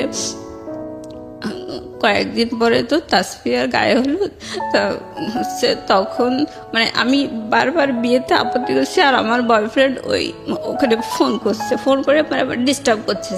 এক পর্যায়ে ওরা খুব রেগে যায়, রেগে যেয়ে বলছে যে না, মেয়ের নামে অনেক কথাবার্তা শুনছি, থাকে আবার আর এগোবো না, এরকম অবস্থা। তো সেই সময় আমার বাসা থেকে আমাকে মারধর করছে। আমার বাসাতে জানতো যে ও আমার বয়ফ্রেন্ড, হ্যাঁ, এগুলো অলরেডি জেনে গেছে। আমাকে মানে ওকে দোষারোপ করতেছে আর আমাকে মারধর করতেছে। আর আমি ওকে বারবার বলছি তুমি যেন ভুলে ওখানে ফোন দিও না, বারবার আমার বাসায় প্রেশার আসতেছে। আর আমি তো বলছি যে আমার বিয়েটা হবে না, আমার তো এঙ্গেজমেন্ট করাবে, তাহলে তুমি এত বাড়াবাড়ি করতেছো কিসের? টুটুলকে বলছেন? তারপরে ও কথা শুনে না। তারপর আমি এরকম বলার পরে বাসা থেকে ওই আপত্তি করছি, বারবার আমি বলছি যে না, আমারে তো চাকরি করাবে, তা আমার যেটা জমি রেখে দিয়েছে, তাহলে আমি চাকরি করব, তারপর বিয়ে হবে। মানে আমার এক্সপেকটেশনের কোনো মূল্য নেই। আমার ভাই বলছে হ্যাঁ না, তোকে চাকরি দেওয়া হবে না, তোকে বিয়েই দেওয়া হবে। আর বাবা বলতেছে তোকে তো চাকরি দেব না, তোর জন্য জমি রাখছি, না তোর জমি বিক্রি করে তোরে চাকরি দেব না, তুই ওই হাজির বাড়িতে বউ হয়ে যাবি, ওখানে রান্না বান্না করবি, খাবি দাবি, তো তুই তোর চিন্তা বাদ, তুই ওইখানেই যাবি, তোর বিয়ে দিয়ে দেওয়া হবে। এক কথায় মানে খুব মানে ঝেড়ে ফেলে দেওয়ার মতো একটা আচরণ এরকম করে বললো। তো পাত্রপক্ষ বললো যে মেয়ের নামে এইসব উল্টোপাল্টা শুনছি, বাদ দেন না, আমি এইসবের মধ্যে আর নেই। তারপরে এসবের মধ্যে নেই মানে বয়ফ্রেন্ড বারবার ওকে ফোন টোন করতেছে, ঝামেলা করতেছে। তখন মনে করছে যে আমার বোধহয় আসলেই বয়ফ্রেন্ড আছে। তা ও যখন ফোন করতো আমার বয়ফ্রেন্ড, তখন ওই সাথে সাথে মানে রিপ্লাই আসতো ওই থাইল্যান্ড থেকে যে এই আমার এরকম নাম্বার থেকে ফোন করছে, এই বলেছে, বারবার ওই মেয়েকে বিয়ে করতে নিষেধ করে, কি সমস্যা, আমি এসবের মধ্যে এখন আর নেই, এরকম করে বলতো। তারপরে ঘটক শুধু বারবার অনুরোধ করতো, বলতো যে ওরা নানান শত্রুর মধ্যে বসবাস করে, এরকম হয়তো কেউ ডিস্টার্ব করতে পারে, ওর বড় বোনের এরকম উঠায় নিয়ে গেছে, এরকম করে বললো। বলছে বাবা তুমি টেনশন করো না, এরকম করে বলছে। কিন্তু আমার বাড়ি থেকে সবাই বুঝতে পারছে যে টুটুল এরকম ঝামেলা করতেছে। তো আমি তো পরে ঘটক আমাকে ফোন দিয়ে বলছে যে দেখো এরকম সমস্যা হচ্ছে, তা বিষয়টা কি। তখন আমি ক্লিয়ার খুলে বলছি যে দেখেন আমার কি পছন্দ, আমার কি ভালো লাগে, এটা কিন্তু আপনারা কেউই শোনার প্রয়োজন মনে করেননি। আমি সবসময় চাই একটা ভালো শিক্ষিত চাকরিজীবী ছেলে হবে, এরকম। আপনারা তো কেউ কানেই তুলছেন না, আর আমার কেউ জিজ্ঞাসা করলেন না যে ওই ছেলেটা আমার আদৌ পছন্দ কিনা। তখন ওই ঘটক বলছে ও তাহলে তো ওই ছেলেটা মানে থাইল্যান্ডে বারবার ওই পাত্রের কাছে ফোন করছে আর মানে বিয়েতে নিষেধ করতেছে, তাহলে তো তোমার কথার সাথে আমি মিল পাচ্ছি। যে সেই ছেলেটাও শিক্ষিত, মানে ভালো ছেলে, অনেক উল্টোপাল্টা কথা বলছে, আর তোমারও তো দেখি এখানে আসলেই আপত্তি, আমি তো দেখি টুকটাক মিল পাচ্ছি, এরকম বলছে। বলার পরে তখন আমার বাবা বিশাল খেপে গেছে আমার কথাগুলো শুনে। আমি যে ঘটককে যেভাবে বললাম কথাগুলো, ওটা আমার বাবার পাশে বসে বলছে, মানে আমাকে একদম জিম্মি করে রাখছে। আমাকে যখন একটু ফোনে কথা বলতে দিত তখন মানে আমার বাবা, আমার মা, আমার বোন, ভাই সবাই আমার সামনে বসে থাকতো, আর আমার কাছে রোবটের মতো যা দুটো কথা শিখাই দিত, মানে ওগুলোই আমাকে বলতে হতো। এরকম আমি যে নিজস্ব কিছু কথা বলবো সেটা বলার কোনো সুযোগ নেই, আমাকে পুতুলের মতো যা শিখাই দেবে তাই আমাকে বলতে হবে। তো আমার বাবা বলছে যে বলো সব। তখন ঘটক যেভাবে বললো যে তোমার তো দেখি এখানে মত নেই, তখন আমার আব্বা আমাকে ধমক দিয়ে বললো, এই সব কি কথা বলছিস, তুই বল যে আমার বাবা যা করবে আমি তাতেই রাজি। তা আমাকে আমার মা পেছন দিক থেকে চুলের মুঠি ধরে একটু খেচে টেচে দিল, এরকম মানে মারধর করলো, চড়চাপড় মারলো আপনার গায়ে। হ্যাঁ। তারপরে আমি বাবার কথাই বললাম যে ঠিক আছে, আমার এরকম শখ ছিল ঠিকই, কিন্তু আমি চাই বাবা যা করবে তাই, মানে বাধ্য হয়ে বললাম আর কি। মানে রাজি হয়ে গেলেন এবং ছেলেটাকে তখনও আপনি দেখেননি? না, তখনও দেখিনি। তো যাই হোক, রাজি হওয়ার পরে এবার আমি আবারও চুরি করে আমার বয়ফ্রেন্ডকে ফোন দিছি। দেওয়ার পরে আমি বলছি, দেখো আমাকে না এরকম করে বারবার বলছে, আমাকে তো আসলে এঙ্গেজমেন্ট করাবে, তো তুমি এরকম বারবার করে ফোন দিও না, বারবার ঝামেলা করতেছো কিসের জন্য। তখন ও বলতেছে যে আচ্ছা ঠিক আছে, আমি আর ফোন দেবো না। বলছে আমি তো তোমার পক্ষেই আছি, তাহলে তুমি বারবার কেন ফোন করতেছো, আর এভাবে আমার মারধর করতেছে, রাগারাগি করতেছে সবাই, তুমিই তো ভুলাচ্ছ সিচুয়েশনটা, তা এরকম কেন করতেছো। তখন বলছে আচ্ছা ঠিক আছে, আমি ফোন দেব না। তো এর ভিতরে ও আবার একদিন আমাকে বলেছে যে আমি ওই ছেলের সাথে কথা বলবো, প্লাস তুমিও কথা বলবা। বলার পরে যেভাবে হোক বিয়েটা ভাঙতেই হবে, এনি কস্ট। আমি বলছি যে না, তুমি এরকম বাড়াবাড়ি করো না, আমার কিন্তু খুব যে সিরিয়াস ডিসিশন নিয়েছে তা কিন্তু না, আমার তো চাকরি বাকরি করায় করবে এরকম বলছিল, আর আমার তো মানে এঙ্গেজমেন্ট করাবে এরকম বলেছে তো বাড়ির পক্ষ থেকে, তুমি এত বাড়াবাড়ি করো কেন। তো বলছে না, ও তোমাকে কথা বলতেই হবে। তাই বলে ও ফোনে কথা বললো আমার ওই যে পাত্রের সাথে আর কি, বলে নিয়ে পরে বলছে যে নেন ওই পাত্রীর সাথে কথা বলেন, আমার বয়ফ্রেন্ড বলার পরে আমি বলছি যে দেখেন ঠিক আছে আমার রিলেশন আছে, ঠিক আছে, বাট আমি যে তাকেই বিয়ে করব এরকম না, আমি সবসময় চাই একটা ভালো শিক্ষিত চাকরিজীবী একটা ছেলে, এরকমই আমার পছন্দ। তো আমার বাবা মা যদি ওরকম একটা ছেলেও ঠিক করে আমি তাতেও রাজি, এরকম কথাটা আমি বলেছি, কিন্তু আড়ালে, হ্যাঁ, ওর সামনে বলিনি, বয়ফ্রেন্ডের সামনে বলিনি। তো এটা বলার পরে ওই ছেলেটা সাথে সাথে ঘটককে ফোন দিয়ে বলেছে যে ওই মেয়ে আমার সাথে কথা বলেছে, ওই মেয়ে এই বিয়েতে আসলে রাজি না, ওর একটা বয়ফ্রেন্ড আছে। বলার পরে ঘটক মানে সেই সন্ধ্যাবেলায় তাড়াতাড়ি করে গাড়ি ভাড়া করে বাসায় চলে এসেছে। এসে বলছে হ্যাঁ আমি কী সব উল্টোপাল্টা শুনলাম, মেয়েও সেই পাত্রের সাথে কথা বলেছে, মেয়ের বয়ফ্রেন্ডও কথা বলেছে, কি ভয়ঙ্কর কথা শুনলাম, আর ছেলের বাবা আমার সাথে খুব বার্গেনিং করছে, রাগারাগি করতেছে। তো তখন আমার বাবা বুঝে ফেলেছে যে আসলে আমি কাজটা করেছি। ওই দিন আমার মা আর আমার মা অসুস্থ ছিল, আর বাবা হচ্ছে আমার মাকে নিয়ে যশোরে গিয়েছিল ডাক্তার দেখানোর জন্যে। তো ওই সময়টা বাসায় আসলে কেউ ছিল না, আমার ছোটো বোন ছিল। তো ওই সময়টাতে আমি আসলে এরকম আমার বয়ফ্রেন্ডই আমাকে বাধ্য করেছে ওর সাথে কথা বলার জন্য। তো বাসায় এসে যখন এরকম হুলুস তুলুস কাণ্ড দেখলো, তখন আমার মাও আমাকে মারলো, তারপরে আমার বাবাও খুব দুর্ব্যবহার করলো। করার পরে আমার বাবা ফোন ধরাই দিয়ে বলছে শোনো, তুমি যদি আসলেই কথা বলেই থাকো মানলাম, অসুবিধা নেই, এখন কথা হচ্ছে যে তোমাকে ভয়েস চেঞ্জ করে ওই ছেলের সাথে কথা বলতে হবে, যে ওই ছেলেটার সাথে তুমি আসলে কথা বলোনি, এটাই বোঝাতে হবে। তো মানে আমি চারিদিক থেকে ধরা খেয়ে গেলাম দেখে মানে খুব মানে ভীতু হয়ে গেছি। আর মানে আমি তো জিম্মি, আমার বাকশক্তিটাও যেন জিম্মি, এরকম অবস্থা। তো আমি বলছি আচ্ছা ঠিক আছে। তারপর আমার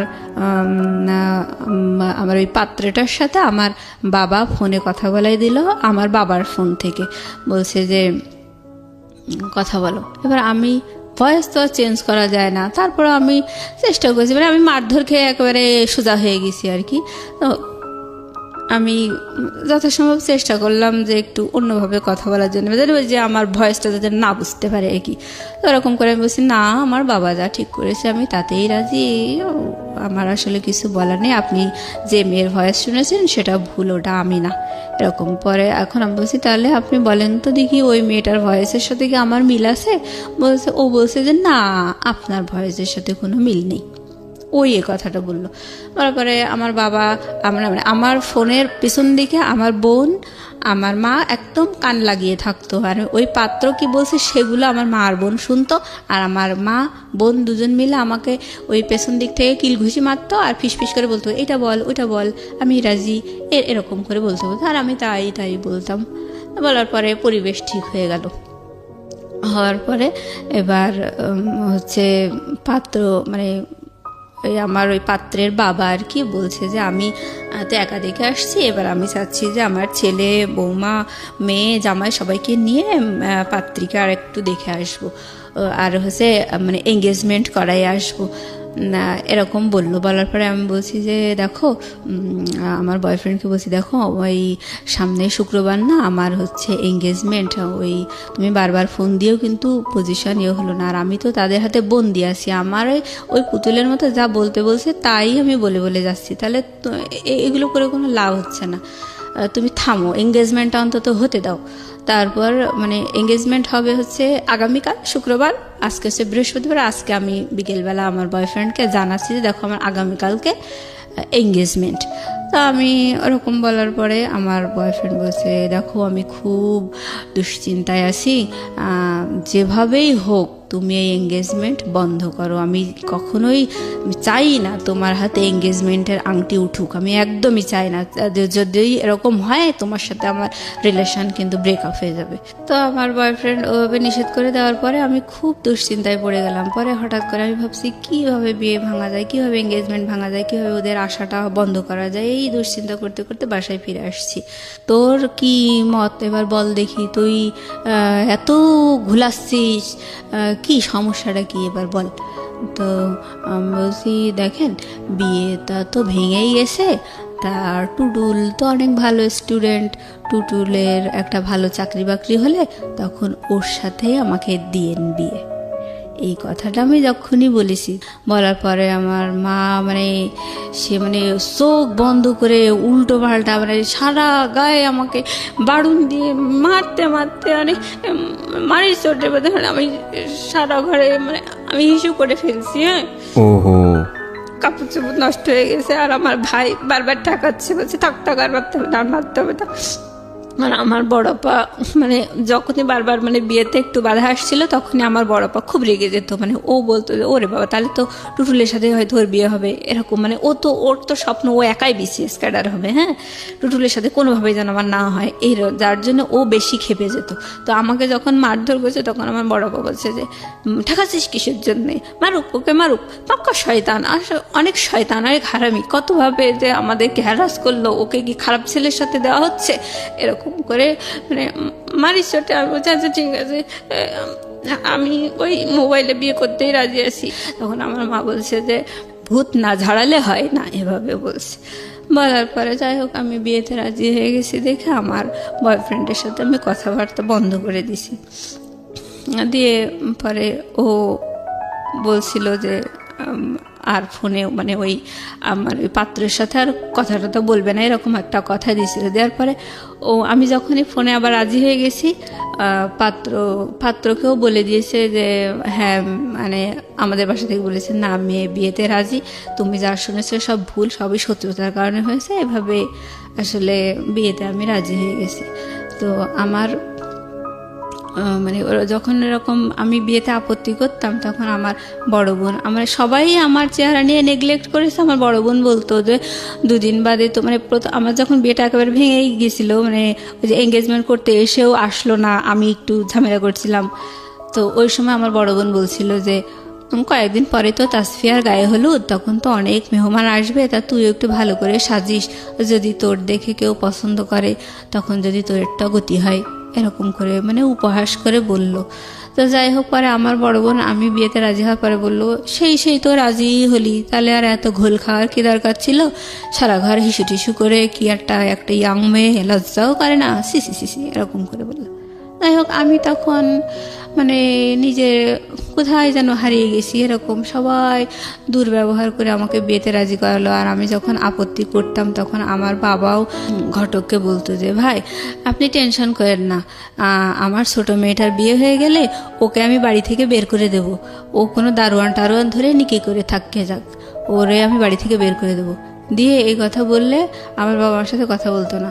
তারপরে আমাকে পরে একদিন সকালবেলা ওরকম আবার ওরকম করে কথা বললো, বলে আমার গলা টিপে ধরে বললো যে মরতে পারিস না, এরকম করে তোর আমি বাড়ি থেকে বের করি। তো যাই হোক, আমি মারধর করার পরে আমি চারিদিক থেকে মানে জিম্মি হয়ে গেলাম, আমি বিয়েতে রাজি হয়ে গেছি। এবার আমার বিয়েটার ডেট পড়লো হচ্ছে জানুয়ারি 7 তারিখ 2011 সাল। তো আমার এই ঘটনাগুলো হচ্ছে মানে ডিসেম্বরের শেষের দিকে, 2010 সাল ডিসেম্বরের শেষের দিকে। আমার ছোট বোনের পাত্রপক্ষ বিশাল গল্প করছিল, বলছিল যে সীতাহার দেবে, অনেক গহনা দেবে, অনেক কিছু, বিশাল গল্প আর কি। মানে আমার মা বাবা সবসময় ওই ঘটকের গল্প শুনে বিয়েতে রাজি। হ্যাঁ, কেউ যাচাই করেনি যে আদৌ ঠিক শুনছি কিনা, কারণ আপনাকে নিয়ে অনেক টেন্স ছিল তারা। হ্যাঁ, আমার ছোট বোনের ব্যাপারে, আমার ছোট বোনের যে বিয়ে ঠিক করছিল যে ডিপ্লোমা ইঞ্জিনিয়ার, ওরও পছন্দ ছিল না। আর ওরও মানে ওর পাত্রপক্ষ থেকেও বড় বড় গল্প শুনেছিল, ওগুলোও যাচাই করেনি আর কি। মানে ছোট বোনের ওগুলোও যাচাই করেনি, মানে ওরে তো মান সম্মান বাঁচানোর জন্য তড়িঘড়ি করে বিয়ে দিতে চাইছিল। তো যাই হোক, ওর বিয়ের ডেট পড়লো হচ্ছে ডিসেম্বরের 23 তারিখে। তো এদিকে আমিও বিয়েতে রাজি হয়ে গেছি। এবার আমার ছোট বোনের বিয়ের দিন পাত্রপক্ষ আসলো। তো পাত্রপক্ষ যে মানে আহামরি গল্প দিয়েছিল, সেই গল্প অনুযায়ী বিয়ের দিন কিছুই পাওয়া গেল না। বলছিল যে 40-50 ভরি স্বর্ণের গহনা দেবে, অনেক কিছু, অনেক টাকা দিনমোহর হবে, মেলা গল্প শুনেই তো বাবা মা রাজি হয়েছিল। তবে দেখা গেল যে 1.5 থেকে 2 ভরি স্বর্ণের গহনা দিয়েছে, আর এই যে হাতে 2টা বালা দিয়েছে, সেটা হচ্ছে ব্রোঞ্জের উপরে 4-5 আনা স্বর্ণ মানে ঘষা টসা দিয়ে বানায় আর কি, ওরকম বালা দিয়েছে। মানে আমার বোন যে অনুযায়ী গল্প শুনছিল সেই অনুযায়ী কিচ্ছু পায়নি দেখে ওর খুব মন খারাপ, বললো আমার কি দিল, কোথায় দিল, এরকম। তা যাই হোক, আমার ছোট বোনের বিয়ে হয়ে গেল। বিয়ে হওয়ার পরে শ্বশুরবাড়িতে গেল। আমার বোনটা আসলে একটু কি বলবো, ও মানে অল্পতে একটু বেশি গল্প দেওয়া স্বভাব ছিল ওর। ও আমাকে বলছে ওর বিয়ের 3 দিন পরে ওরা এসছে, মানে আমার ছোট বোন ছোট বোনাই ওরা আমাদের বাসায় এসছে বিয়ের 3 দিন পরে। তখন ঘটক মানে আমার বিয়ের জন্য রেডি। তো ঘটক আর ঘটকের ওয়াইফ, আমার ফুপুই হয় ঘটকের ওয়াইফ, তো উনি বলছে যে তাসফিয়ার বিয়েতে, আমার মা বলছে যে তাসফিয়ার বিয়েতে তো বিরাট গল্প শুনলাম, তো সেই অনুযায়ী তো কিছু পেলাম না। তো আমার ফুপু বলছে যে ঠিক আছে, মুসলিমার বিয়েতে আপনারা খুব ভালো করে যাচাই করে নিন, যেহেতু এইটাতে পাননি, আর 2টো পাত্রই তো আমার হাজবেন্ড ঠিক করেছে, তো এটা আপনারা যাচাই করেই নেন। তখন আমার মা বলছে না, যাচাই করা লাগবে না, যেহেতু পাত্রের বাবা হাজি, যাচাই করা লাগবে না। না যাচাই করেই নিতে হবে, এরকম করে বললো। কিন্তু তারপরেও যাচাই করেনি। তো বিয়ের 3 দিন পরে আমার ছোট বোন আসলো রাতের বেলা। তো আমার ওই ঘটক আমার আব্বার সাথে আলাপ করছে যে বিয়ে নিয়ে এই মেয়েটার অনেক ঝামেলা ঝঞ্ঝাট হয়েছে, তো এখন আর বিয়ের ব্যাপারে আমি কোনো কথা বলবো না, এখন রাজি করালে আপনারাই রাজি করাইছেন, আপনারাই ফাইনাল মেয়ের সাথে কথা বলেন।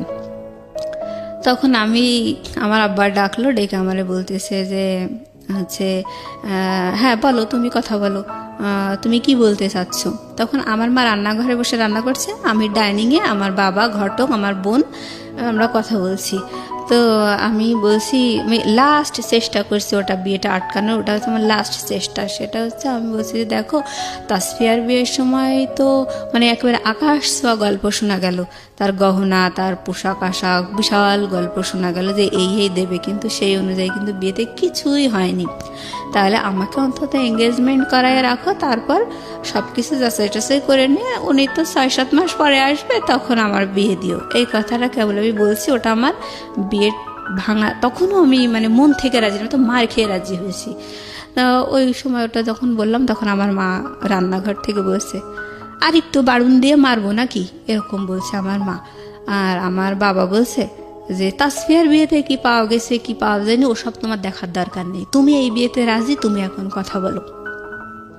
তো আমি দেখলাম যে না, আর আসলে বলার আর কিছু নেই, মনে মনে বললাম। পরে আমি বসে আচ্ছা ঠিক আছে তোমরা যাবার তাই করো। মানে আমি মানে কেমন আমার মনটা অন্য একটা জগতে অন্ধকারের মধ্যে হারিয়ে গেছে, হতাশা, মানসিক আঘাত, কষ্ট, দিকে বয়ফ্রেন্ড তো মেলা ঘুলাইয়ে দিল। তো যাই হোক আমি বললাম আচ্ছা ঠিক আছে। তখন আমার বাবা বললো যে ঠিক আছে তুমি হাজী সাহেবের সাথে কথা বলো। পরে আমি বলছি কি কথা বলবো, বলছে যে তুমি যে চোখের সমস্যার কথা বলছিলা, উনি কষ্ট পাইছে, তুমি এখন তার কাছে ক্ষমা চাও। আমি কিন্তু সত্যি কথা বলছি যে আমার চোখের সমস্যা, অথচ তার জন্যে আমার বাবা হাজী সাহেবের কাছে আমাকে ক্ষমা চাওয়ালো। যে আমি অন্যায় করছি, ভুল করছি। আমি তাই বললাম যে আঙ্কেল সরি, বুঝতে পারিনি, আপনি আমারে মাফ করে দেন। মানে আমি সবার হাতের পুতুল, তো আমি ওইভাবেই বলছি। বলার পরে হয়ে গেল, বিয়েতে আমি রাজি।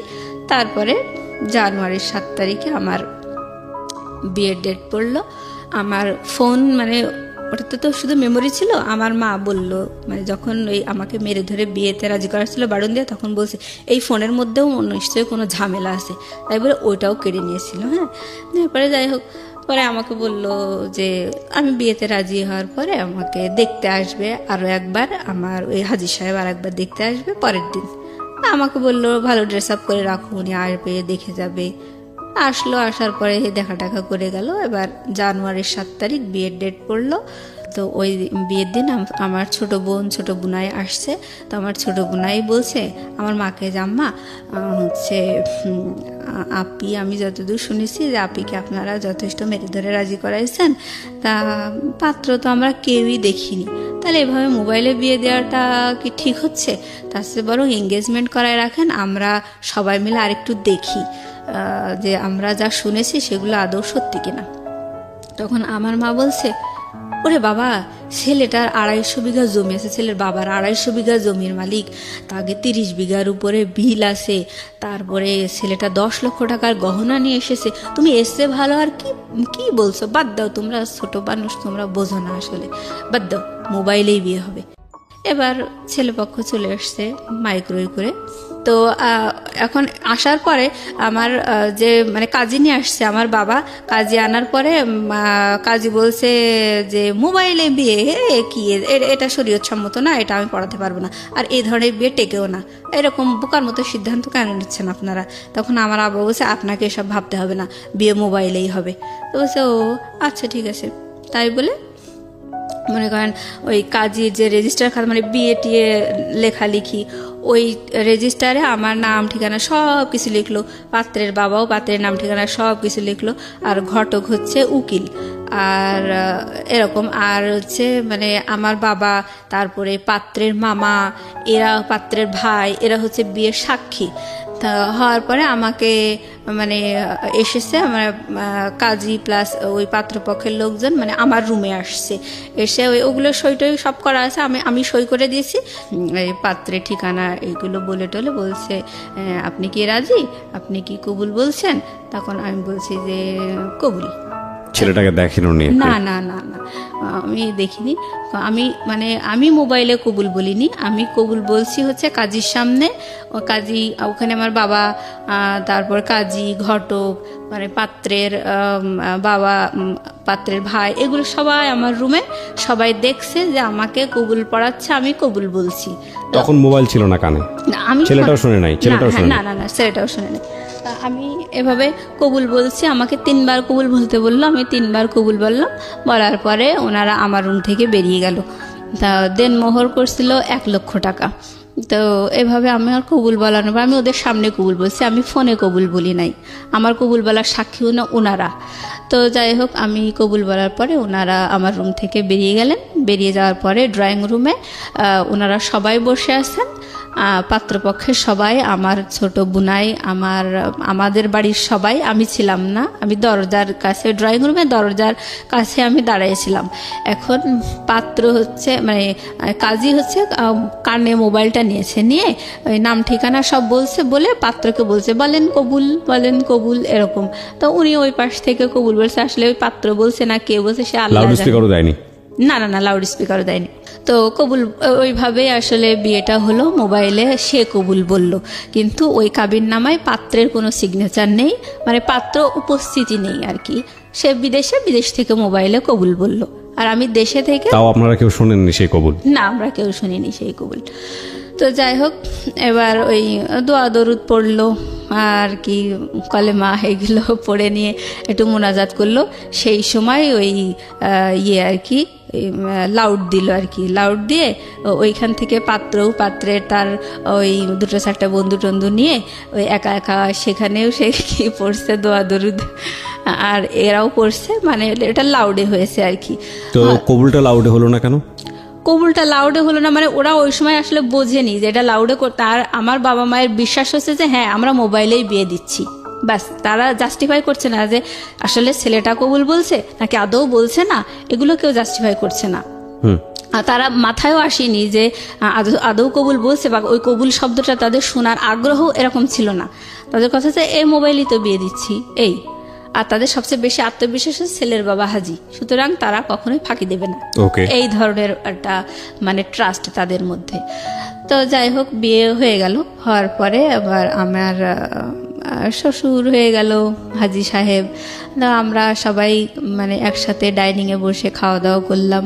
করার পরে মানে আমরা না, সরি, ওই মানে পাত্রপক্ষকে আমার ওই ননদ, শ্বশুর, শাশুড়ি সবাই ডাইনিংয়ে বসে আছে, আমি সবাইকে খেতে দিচ্ছি। খাওয়া দাওয়ার পরে ওনারা, আমার শাশুড়ি একটা কথা বলে গেলেন যে মা, এই মোবাইলে বিয়ে হয়েছে এই কথাটা কখনো কাউকে বলবা না। ইভেন আমার মা, আমার পরিবারের সবাইকে বলে গেল যে এই কথাটা কখনো কাউকে বলবেন না যে মোবাইলে বিয়ে হয়েছে, কারণ এটা শরীয়তসম্মত না। আমাদের তো আবারও পরে বিয়ে পড়াতে হবে, যখন ছেলে 6-7 মাস পরে আবার দেশে আসবে তখন তো আবারও বিয়ে পড়াতে হবে, নাহলে তো একসাথে থাকতে পারবে না। আমরা শুধু জাস্ট বেঁধে রাখার জন্যে এরকম করে কবুল পড়ালাম। এরকম কবুল পড়ায় ওই এঙ্গেজমেন্টের আংটিটা আমার হাতে পড়াই দিছে। ওনারা খেয়ে দিয়ে চলে গেলেন, আর এভাবে আমাকে বলে গেলেন। বলার পরে পরের দিন সকালবেলা আমার মা হাঁপ ছেড়ে পাড়া প্রতিবেশীদের সাথে বলছে মেয়ে বিয়ে দিয়ে দিয়েছি। মানে আমি বললাম না, আমার মায়ের আগাম গল্প করার একটা অভ্যাস আছে, তো ওরকম মানে গল্প করতেছে। তখন পাড়া প্রতিবেশীরা বিশ্বাসই করছে না, বলছে কখন বিয়ে দিলেন, কই কোনো লোকজন আসলো না, কিছুই দেখলাম না, কখন বিয়ে দিলেন? ওরা বিশ্বাসই করতে চাচ্ছিল না। পরে আমার মা বলছে না, গতকাল 1 মাইক্রো লোকজন আসছিল। বলছে হ্যাঁ, একটা মাইক্রো দেখছিলাম। তা আমরা ভাবছিলাম হয়তো আপনার ছোট মেয়ের শ্বশুরবাড়ি থেকে লোক আসছে, এরকম ভাবছিলাম। বলছে না, আমার ওই মেজো মেয়ের মোবাইলে বিয়ে। তো পাড়া প্রতিবেশীরা বলতে লাগলো যে মোবাইলে বিয়ে দিলেন, এটা মোবাইলে আবার বিয়ে হয় নাকি? তখন আমার মা বললো যে না, আসলে ওদের খুব আগ্রহ ছিল, এঙ্গেজমেন্ট করাতে চাইছিলাম, ওদের এত আগ্রহ দেখে মোবাইলেই দিলাম। তো ওরা বললো তো ভালোই তো, পরপর 2টা মেয়ে বিয়ে হয়ে গেল, ভালোই তো হয়েছে। আর আমার মা তো বিশাল ঘটক যেমন গল্প করছে ঠিক সেইভাবেই সেই গল্পগুলোই বলতে লাগলো পাড়া প্রতিবেশীদের সাথে। তো বিয়ের মানে 2 দিন পরে আমার শ্বশুর বলল যে বাড়িতে তো আমরা শুধু বুড়াবুড়িই থাকি, তো বৌমাকে একটু বেড়াতে নিয়ে যাবো, 1 দিন রেখেই মানে আবার দিয়ে যাব, তো মানে একটু দেন। তাই বলে আমাকে বিয়ের 2 দিন পরে আমার শ্বশুর এসে আমাকে একটু নিয়ে গেল বেড়ানোর জন্য। তো গেলাম শ্বশুর বাড়িতে। যাওয়ার পরে আমার বিকেলবেলা আমার শ্বশুর মানে ঘটক তো অনেক অনেক গল্প দিয়েছিল, তো সেইগুলোর বাস্তবতা আমার শ্বশুর দেখাচ্ছে। তো ঘটক যখন বিয়ের সময় বড় বড় গল্প দিত, শ্বশুরের কানে সেই কথাগুলো যায়নি। হ্যাঁ, তো ঘটক আমার শ্বশুর আমাকে মানে মানে আলমারি ড্রয়ার থেকে বের করে মানে ভাউচার আর কি, টাকা ওনার ছেলে আর কি কত টাকা এ যাবৎ পাঠাইছে দেশে ওনার কাছে আর কি, সেইগুলো আমার দেখাচ্ছে। তো বলছে দেখো বৌমা, আমার ছেলে এ পর্যন্ত আমার কাছে 6 লাখ টাকা পাঠিয়েছে, অথচ ঘটক বলেছিল যে 60 লাখ টাকা তার ক্যাশই আছে। ওকে, এইসব। তারপরে আমার শ্বশুর বলল যে আমার বাবার জমি আমি হচ্ছে ভাগে পেয়েছি 15 বিঘা, অথচ ঘটক বলছিল যে 250 বিঘা জমি, 30 বিঘা বিল, এসব বলছিল না। আমার মা বাবা কখনোই জাস্টিফাই করেনি জিনিসগুলো। আর হচ্ছে তখন আমি সঠিকটা জানতে পারলাম। জানার পরে আমি দেখলাম আসলে এখন আর প্রতিবাদ করেই বা কি লাভ, তো হয়েই তো গেছে বিয়ে। টুটুলের কি অবস্থা তখন? টুটুল কি করছে? হ্যাঁ, এইটার পরে আমি যখন শ্বশুরবাড়ি থেকে ঘুরে আসলাম, আমার শ্বশুর আমার একটা 3 পিস কিনে দিল, একটা নাকফুল কিনে দিল, আর ওই যে মানে ইমিটেশনের চুড়ি আছে ওইটা মানে 2 ডজন ওই 80-90 টাকা দিয়ে মানে কিনে দিল।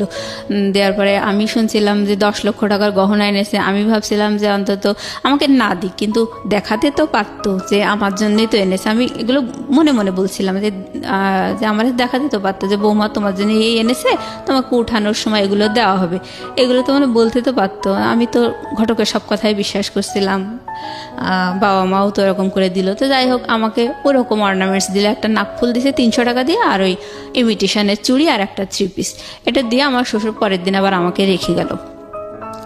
তো আমি বাসায় এসে বলছি দেখো এই এই তাদের প্রপার্টির অবস্থা। তখন আমার মা ঘটকের মানে মনে মনে মানে আমার সাথে বলতেছে, খুবই অভিশপ্ত শয়তান হচ্ছে আমার ছোট মেয়েটার জীবনটা এভাবে নষ্ট করলো, আমার মেজ মেয়ের জীবনটা এভাবে নষ্ট করলো। তো বলছি কেন, ঘটকে দোষ দিচ্ছেন কেন? আপনারা কি যাচাই করতে পারতেন না? আর ঘটককে বিয়ে দিয়েছেন নাকি? বিয়ে তো আপনারা দিয়েছেন। যাই হোক, এভাবে বলার পরে মানে খুব রাগ আমার বাবা মায়ের উপর। এবার আমার ফোনগুলো আমাকে দিয়ে দিয়েছে, আমার ফোন, আমার বোনের ফোন, যারটা তার আমার বাবা আমাদেরকে দিয়ে দিয়েছে। দেওয়ার পরে আবার আমি তখন টুটুলকে ফোন করছি, ফোন করে বলছি দেখো এরকম তো বিয়ে হয়ে গেছে, তা তুমি তো অনেক পরিবেশ ঘোলা করেছো, আমি তো চাইছিলাম এঙ্গেজমেন্ট করাতে, আর তুমি যেভাবে পরিবেশ ঘোলা করেছো তাতেই ওরা আসলে মোবাইলে, ওদের এমনি বিয়ে দেওয়ার ইচ্ছা ছিল, আমার বাবা মাও বলছিল, কিন্তু আমি এরকম যদি পরিবেশ ঘোলা না হতো তাহলে হয়তো মোবাইলে বিয়েটা বন্ধ করা যেত, কিন্তু তুমি যেভাবে করছো মোবাইলে আমার বিয়ে হয়ে গেছে। তাহলে অবশেষে কি হলো, শেষ পর্যন্ত তো তোমারও পাইলাম না আর আমার মোবাইলে বিয়ে হয়ে গেল। তখন ও বলল যে দেখো তোমার সাথে আমার রিলেশন এত বেশি লং হবে এমন প্ল্যান তো আমার ছিলই না। আমি তো আমার ফ্রেন্ডদের সাথে, আমার কলিগদের সাথে বাজি ধরে তোমার সাথে রিলেশন করছিলাম। তোমার সাথে যখন আমার রিলেশন ছিল ওই সময় আমার মিনার সাথে রিলেশন ছিল, মিনা আমার ছাত্রী, আমি আসলে ওকে ভালোবাসি, কিন্তু তোমার সাথে বাজি ধরে আমি রিলেশন করছিলাম, তুমি আমার চিন্তা বাদ দাও। ওকে ওকে, মানে ওই সময় ওটা শোনার পর আমি বলছি তাহলে এই কথাগুলো আমার বিয়ের সময় তুমি বলতে, যখন তুমি পরিবেশ ঘোলা করছিলে সেই সময় বলতে। তখন বলছে না, এভাবে কি বলা যায় নাকি, বাজি ধরে আসছি এরকম, বা তোমাকে চায় না, এগুলোকে ডিরেক্ট বলা যায় নাকি? যাই হোক, বলিনি। তো ওর ওই কথাটা শুনে মানে মানে এতটাই আমি হতভম্ব হয়ে গেছি যে এ আবার কোন বেইমান। এবার ওর সাথে আর কোনো যোগাযোগ নাই, কথা নাই। এখন আমার বাবা বলতেছে যে বিয়ের যখন আমার প্রায় 4-5 দিন এরকম যাচ্ছে, আমি আমার হাজব্যান্ডের সাথে ফোনে গল্প করি, আমার মন না চাইলেও গল্প করি, কি করব, এখন তো আর কিছু করার নাই। আমার খুব কষ্ট লাগতো বয়ফ্রেন্ডের এরকম আচরণ শুনে, এভাবে মারধর করে বিয়ে দিল। তাই আমি একা একাই খুব কান্নাকাটি করতাম করে, ওই সময় আমার হাজব্যান্ডকে মানে ফোন দিয়ে আমি হাওমাও করে কাঁদতাম, কিন্তু আমি ওকে বলতে পারতাম না যে আমি কেন কাঁদছি। তো ও মনে করতো আসলে আমি বোধহয় ওকে খুব ভালোবাসি, ওকে খুব দেখতে চাই, কাছে পেতে চাই, এই জন্যে আমি কাঁদছি। তো ও আমাকে বুঝাতো, মানে ওর ধারণাটা ভুল। হ্যাঁ, কিন্তু আমি তো আমার মনের কথাগুলোও বলতে পারছি না। তো ও বলছে যে এভাবে কান্নাকাটি করো না, আমি চলে আসবো দেশে, তুমি এভাবে কাঁদলে কিন্তু আমি এখনই চলে আসবো, এরকম করে বলার পরে আমার বিয়ের যখন 5-6 দিন, বিয়ের পরে কি আপনি নিজের বাড়িতে থাকলেন নাকি শ্বশুর বাড়িতে চলে গেলেন? না, আমি শ্বশুর বাড়িতে ওই একদিন বেড়ানোর জন্য গেছি, 1 রাত থেকে আবার শ্বশুর আবার আমাকে দিয়ে গেছে। হ্যাঁ, তো মানে বলছে যে উঠায় নেওয়ার পরে আমি শ্বশুর বাড়িতে যাবো এরকম। তো যাই হোক, এবার আমার বাবা আমাকে বললো, মানে আমাকে বিয়ে দিয়েই মানে হাফ ছেড়ে বাঁচলো, মানে পাত্রপক্ষ যেরকম বড় বড় গল্প দিছিল যে পড়াবে, চাকরি ঘুষ দেবে, এইগুলো। তখন আমার বাবা বলতে লাগলো যে এখন তো তোমাকে বিএসসি ভর্তি করায় দেবো, তোমার বিয়েই তো দিছি এই কারণে যে ওরা তোমাকে পড়াবে, এখন জামাইয়ের কাছে খরচ চাও, তোমার খরচ কে দেবে? আর বাসা থেকে আমার মাও মানে খুব খারাপ বিহেভ করতে বলছে, 2 দিন হাজব্যান্ড না হতেই তার দরদ খুব বোঝা শিখে গেছে, এরকম বলছে। আমার আসলে টাকা চাইতে খুব লজ্জা করতো। আমার বলছি যে বিয়ে তো তোমরাই দিছো, তাহলে তোমরা টাকা চেয়ে দাও, আমি কেন চাইতে যাবো? বলছে কেন, এখন তো তোর নিজস্ব পরিবেশ হয়েছে, এখন তুই তোর মতো করে ম্যানেজ করে নিবি। মানে আমার উপরে চাপাই দিচ্ছে এবং আমার বলতে যে তোর খরচ কে দেবে, তোর তো বিয়ে হয়ে গেছে, তোর খরচ কে দেবে, এরকম করে নেগলেক্ট করে কথা বলে।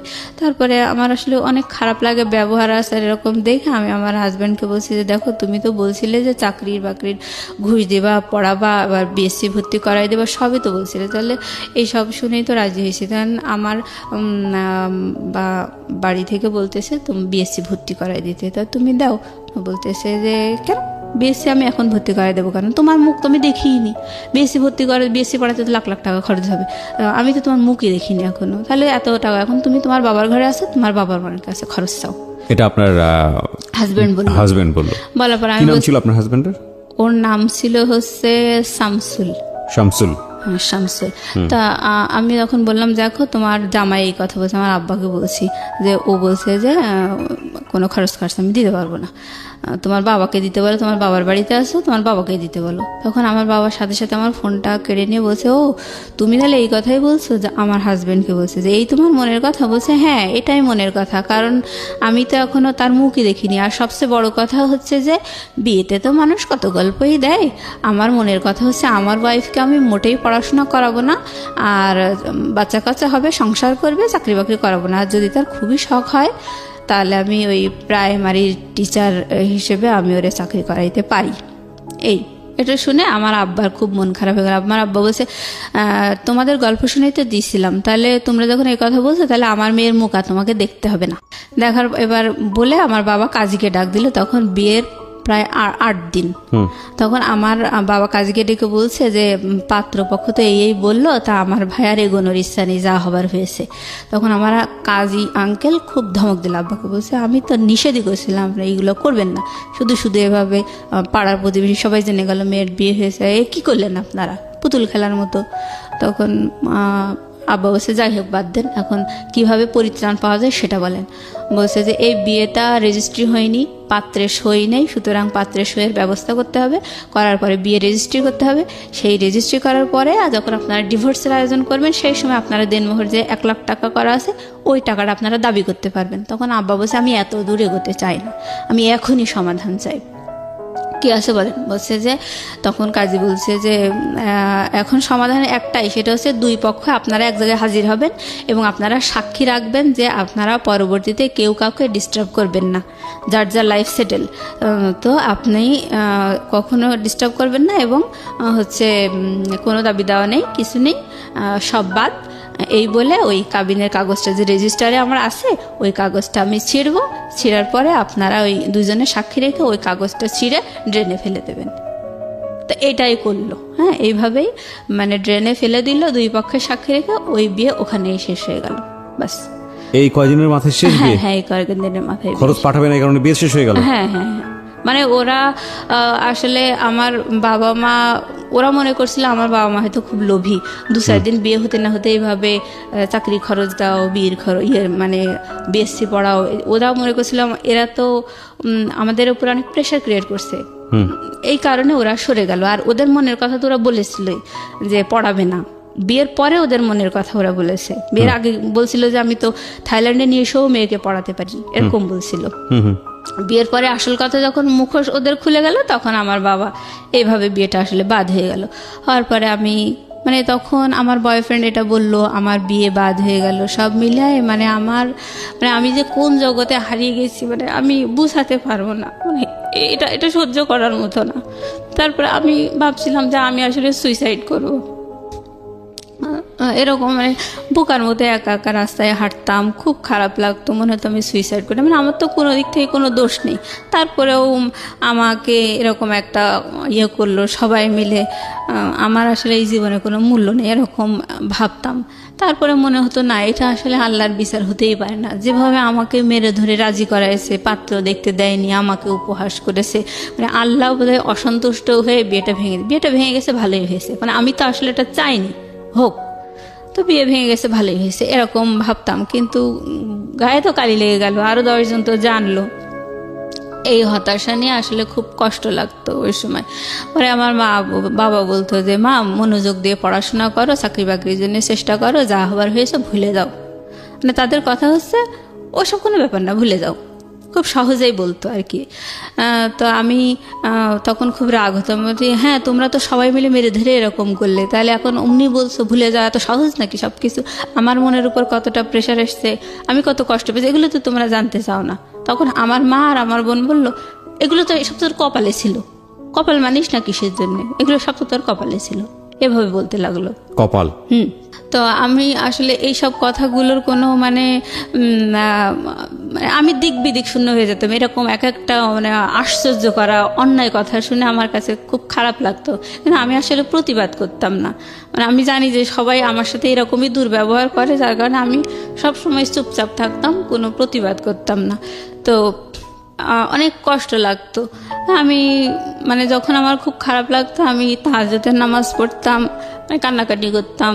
আমার ওই সময় মানে এত বেশি খারাপ লাগতো, আমি কোরআন শরীফ মানে এইভাবে আমি নিজের কষ্টগুলোকে মানে কম করার চেষ্টা করতাম। তো আমার মানে খুব প্রত্যেক বছর আমি চাকরির পরীক্ষায় টিকার পরে আমার খুব কষ্ট করে মানে আমার এই 16 সালে চাকরি হয় আর কি। আমি প্রতি বছর চাকরির পরীক্ষায় যখনই আমার চাকরি হয় না তখনই আমার সরকারি চাকরি, হ্যাঁ সরকারি চাকরি, আমার মা আমাকে বলে যে তোরে আল্লাহ ঘৃণা করে, এই জন্য তো চাকরি হয় না, তোর মনে করো দূরভিসন্ধি দিছিল এই জন্যই তো চাকরি হয় না। এরকম এক এক সময় যখনই দেখা যায় যে ভাইবার রেজাল্টে আমার রোল নাম্বার আসেনি, তখনই আমার মা এক একটা উদ্ভট কথা বলতো। এরকম করে মানে আমাকেই সবসময় দোষারোপ। আমার খুব কষ্ট লাগতো। তো অবশেষে অনেক চেষ্টা করতে করতে আমার 2016 সালে চাকরি হয়েছে আর কি। মানে ওই সময় আমার বাবা আবার অ্যাক্সিডেন্ট করে পা ভেঙে যায়। তো আমার চাকরি হওয়া দেখে আর আমার বাবা অসুস্থ, ওই অবস্থা দেখে আমার সংসারের সমস্ত দায়িত্ব আমার ঘাড়ের উপর এসে পড়লো।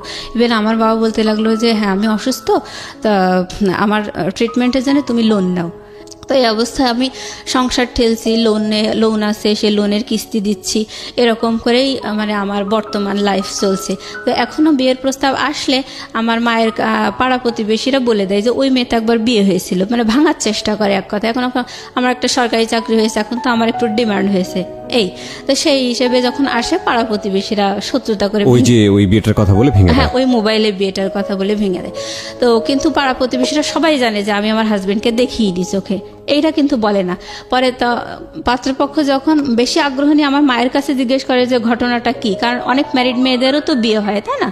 তো আমার মায়ের কাছে যখন যায় তখন আমার মা বলে যে না, পাড়া প্রতিবেশীরা যা বলছে সব মিথ্যা কথা, এরকম কিছুই হয়নি। তখন তো বিষয়টা আরো জটিল হয়ে যায়। এবং সবাই মনে করে যে না, বাবা মা তো সন্তানের দোষ ত্রুটি ঢেকে, তাহলে পাড়া প্রতিবেশীরাই ঠিক বলছে, নিশ্চয়ই মেয়ে কোনো কেলেঙ্কারি করছিল আর ওর বাবা মা গোপন করছে। তার মানে সবাই ভাবে যে ওই বিয়েটা আসলে আমি খারাপ, আমি পালিয়ে গিয়ে বিয়ে করছিলাম, কোনো একটা অ্যাক্সিডেন্ট, আমারই দোষ, এটাই পাত্রপক্ষ ভাবে আর মানে বিয়ে ভেঙে যায়। তার মানে চিন্তা করে দেখুন যে ও কিন্তু এখন ইডেনে পড়াশোনা করছে, ও কোনো পরিচয় এখানে গোপন করেনি এবং খুব সাহসীভাবে নিজের ভূমিকা এখানে এসে তুলে ধরেছে যে ইডেনে পড়াশোনা করছে। আপনি মাস্টার্সে পড়ছেন না? জি জি। কোন সাবজেক্টে পড়ছেন? পলিটিক্যাল সায়েন্সে মাস্টার্সে পড়ছে, ডিপ্লোমা করাও এবং একটা সরকারি চাকরি করে। আমি গ্রাজুয়েশন এখান থেকেই করছি। ইডেন থেকে গ্রাজুয়েশন করে, ইডেন থেকেই গ্রাজুয়েশন করা, ইডেনে মাস্টার্স করছে এবং একটা সরকারি চাকরি করছে একটা মেয়ে, এবং দেখতে শুনতেও যথেষ্ট সুন্দর, মাশাআল্লাহ। আমি ছবি দিয়ে দিয়েছি, আমার ফেসবুক পেজে আছে এবং ইউটিউবে আপনারা আসলে দেখতে পাবেন। এই মেয়েটার শুধুমাত্র পারিবারিক অবহেলা এবং ভুল সিদ্ধান্তের কারণে সামাজিকভাবে সে কতটা বাধাগ্রস্ত হয়ে একটা অনিশ্চিত ভবিষ্যতের দিকে চলে যাচ্ছে। তো আপনি আজকে কেন আসলেন জীবন গল্পে এই গল্পটা বলার জন্য, এবং এত নিজেকে একেবারে প্রকাশ করে কোনো পরিচয় গোপন করেননি, ছবি দিয়ে কেন আপনি সাহসী ভূমিকা নিতে গেলেন? আমি আসলে সাহসী ভূমিকা নিয়েছি কারণ আমি আমার দিক থেকে অলওয়েজ রিয়েল। ওকে, আমি কখনো মানে ঢাক গুড় এই ধরনের মানে আমার মাঝে এভাবে ঢেকছে দোষগুলো, আমি এগুলো পছন্দ করি না। আর কথা হচ্ছে আমি কখনো মানে কোনো কিছু জটিল বা রহস্য রেখে, কোনো কিছু গোপন রেখে, ভুল ত্রুটি গোপন রেখে আমার কোনো স্বার্থ উদ্ধার হোক, এটা আমি কখনো চাই না, আমি পছন্দ করি না এগুলো। তো আমার মাঝে এভাবে গোপন করছে, এটা আসলে তারই দোষ। মানে এগুলো তো তারাই দিয়েছে, দোষ তো তাদের। এখন তারা এগুলো মানে স্বীকার করছে না। স্বীকার করলে দেখা যাচ্ছে হয়তো পাত্রপক্ষ তাদের সাথে বার্গেনিং করবে যে কেন এভাবে বিয়ে দিলেন। আচ্ছা আচ্ছা। আমার মা তো নিজেদের দোষ মোটেই ধরতে চায় না। আর কথা হলো যে কপালে ছিল, এই হলো বলতো সব সময়। তো যাই হোক, এখন এইভাবেই বাধাগ্রস্ত অবস্থায় আছে। তো আমার মা আপাতত একটা ঘটক ধরেছে, সেটা তারই একটা দুলা ভাই। হ্যাঁ, তাকে বলেছে যে আমাদের এলাকায় অনেক শত্রুর মধ্যে আমি বসবাস করি, আমার মেয়ের বিয়ে বারবার এভাবে ভেঙে যাচ্ছে, তো আমি চাই যে মেয়েকে অন্য জায়গায় এনে বিয়ে দিতে। এটা আমার মা আপাতত মানে এটা আমার ইনস্ট্যান্ট এই ধরনের আচরণ আমি পাচ্ছি আর কি, যেটা আপনার জন্য ভবিষ্যতে ভালো হবে না। ভালো হবে না, কারণ তারা কোনোভাবে আমার বিয়েটা স্বীকার করছে না। কিন্তু বিয়েটা তো আসলে কিছুই না, আমি আমার হাজবেন্ডকে চোখেও দেখি না, আমি চিনতেও পারবো না কার সাথে বিয়ে হয়েছে। তাহলে আপনি আজকে রেডিওতে, আমি যদি ভুল না করে থাকি, আজকের এই জীবন গল্পটা বললেন মূলত একটা উদ্দেশ্য নিয়ে, যে আপনি আপনার একটা ম্যারিড লাইফ চান এবং এমন একটা ছেলেকে চান যে ছেলেটা আপনাকে পুরোটা জেনে শুনে বুঝে তারপরে আপনার জীবনে আপনাকে এবং আপনার জন্য আমাকে হাত যাচাই বাড়ায়। করে নেবে, আমার সাথে কথা বলে। ইভেন আমার যে আপনি কি ধরনের ছেলে চান? আমি চাই মানে আমি একটা সরকারি কর্মকর্তা, আমি কিন্তু ঝাড়ুদার না, আমি একটা অফিসার। তো আমার হাজবেন্ডও একটা অফিসার হবে, বা সে আমার সাথে এক ধাপ একটু বেশি, আমার 10ম গ্রেড, হ্যাঁ, আর সে 9ম গ্রেড হোক, এরকম। আচ্ছা, যদি এরকম না হয় বা বা এরকম পেলেন কিন্তু মানুষ ভালো না, ওইটা আপনার জায়গা থেকে তো আমি সবসময় এখন মনে প্রাণে চাই যে হাজবেন্ড যেহেতু একটা আপন জিনিস, তো ওই মানুষটার কাছে আমার জন্য কি আছে ওই মানুষটা আমি পেতে চাই, সে ভালো হোক বা খারাপ হোক। তখন ওই লাইফটাই গেলে দেখা যাবে আমার লাইফটা কমপ্লিট হয়ে যাবে, জন্ম বিয়ে সব মিলায় কমপ্লিট। আমি শুধু দেখতে আগ্রহী যে আমার সত্যিই কপালে এত কিছুর পরেও আমার ভাগ্যে আসলে ভালো কিছু আছে কিনা। আমরা দোয়া করি আপনার জন্য। এবং so thank you very much, wish you best of luck. আপনি এখানে আসছেন সেই জন্য। আমি আরেক একটা মিনিট কথা বলতে চাই, সেটা হচ্ছে যে আমি যে সবসময় একটা সরকারি অফিসারই চাই তা না, সে একটা বিজনেসম্যান হতে পারে। আমি এক কথায় আমার নিজের ভিতরে আমি নিজেকে আজকে তুলে ধরেছি যে আমি কি আর আমি কেমন মনের মেয়ে। সুতরাং আমি একটা ভালো মনের মানুষ চাই, তাকে যে বিরাট একটা অফিসার হতে হবে সেটা না। ফাইন, আমরা এক্সপেক্ট করি আমাকে ভালোবাসবে, আমার আপন হবে, এরকম একটা সৃষ্টিকর্তা আপনার জন্য ভালো কিছু রেখেছেন, এটা আমরা প্রত্যাশা করি, কারণ সে কখনো কারো অমঙ্গল করেন না। প্রিয় শ্রোতা, শেষ হচ্ছে আজকের এই জীবন গল্প। সবসময় যে কথাটি বলতে চাই, প্রতিটি মানুষ তার নিজ নিজ জায়গাতে অনেক বেশি সীমাবদ্ধতা নিয়ে সামনের দিকে এগোয়। বিভিন্ন রকমের সমস্যা, বিভিন্ন রকমের মানুষের। আমাদের জায়গাটা থেকে যদি আমরা পুরো দুনিয়াটাকে জাজ করি তাহলে সেটা ভুল হবে। যদি আপনি মনে করেন যে আপনার সমস্যাটা সেটাই সবচেয়ে বড় সমস্যা, সেটা যেমন ঠিক, প্রত্যেকেই তার নিজ নিজ সমস্যাকে অনেক বড় সমস্যা মনে করছে। আজকের এই জীবন গল্পে পুরো গল্পটা শোনার পরে অনেকেই হয়তোবা তার নিজ জায়গা থেকে মনে করতে পারেন যে মেয়েটা যিনি গল্পটা বললেন তিনি একটা বেহায়াপনা করেছেন, কারণ এই ধরনের বিষয়গুলো তো পরিবারের ভিতর থেকেই সমাধান হওয়া উচিত। বিয়েটা তো পরিবারেরই বিষয়। আমি শুধু তাদেরকে একটা কথাই বলতে চাই, কথাটা আপনি ঠিকই বলেছেন, কিন্তু জীবন গল্পও এটা এমন একটা প্ল্যাটফর্ম, এটাও প্রতিটি মানুষেরই একটা পরিবারের অংশ হয়ে গেছে, হতে পেরেছে। আমি বলবো এটা আমাদের অনেক বড় একটা পাওয়া, কারণ এখানে এসে যে সফলতার মুখ আমরা দেখেছি গত 7 থেকে 8 বছরের এন্টায়ার মাই ক্যারিয়ার, এই জিনিসটা হলফ করে প্রচার করিনি যে এই অনুষ্ঠানে আসার পরে ক্যান্সারের রোগী সে কী পরিমাণ অর্থ সাহায্য পেয়েছে, এই অনুষ্ঠানে আসার পরে একজন দুস্থ পড়াশোনা করতে পারছে না, সে সাহায্য পেয়ে আজকে সে কোথায় পড়াশোনা করছে, এই অনুষ্ঠানে আসার পরে একজন মেয়েকে বিয়ে দিতে পারছে না, মানুষ তাকে সাহায্য করে সে তার মেয়ে কোথায় আছে, এখন কীভাবে সংসার হচ্ছে, এগুলো আমি কখনো প্রচার করিনি। কেন করিনি জানেন? কারণ এটা নিজের ঢোল পেটানো হয়, সাফল্যের কথা বলা হয়, এবং এটা ভালো লাগে না করতে, কারণ এটা তো আসলে আপনাদেরই কন্ট্রিবিউশন, এখানে আমার কিছুই করার নেই। আমি শুধু একজন উপস্থাপক মাত্র, আমি শুধু এখানে আপনাকে উপস্থাপন করি মাত্র, সেই কাজটি আমি মনোযোগ দিয়ে করার চেষ্টা করি। সুতরাং ক্রেডিট আসলে সব কিছুই আপনাদের।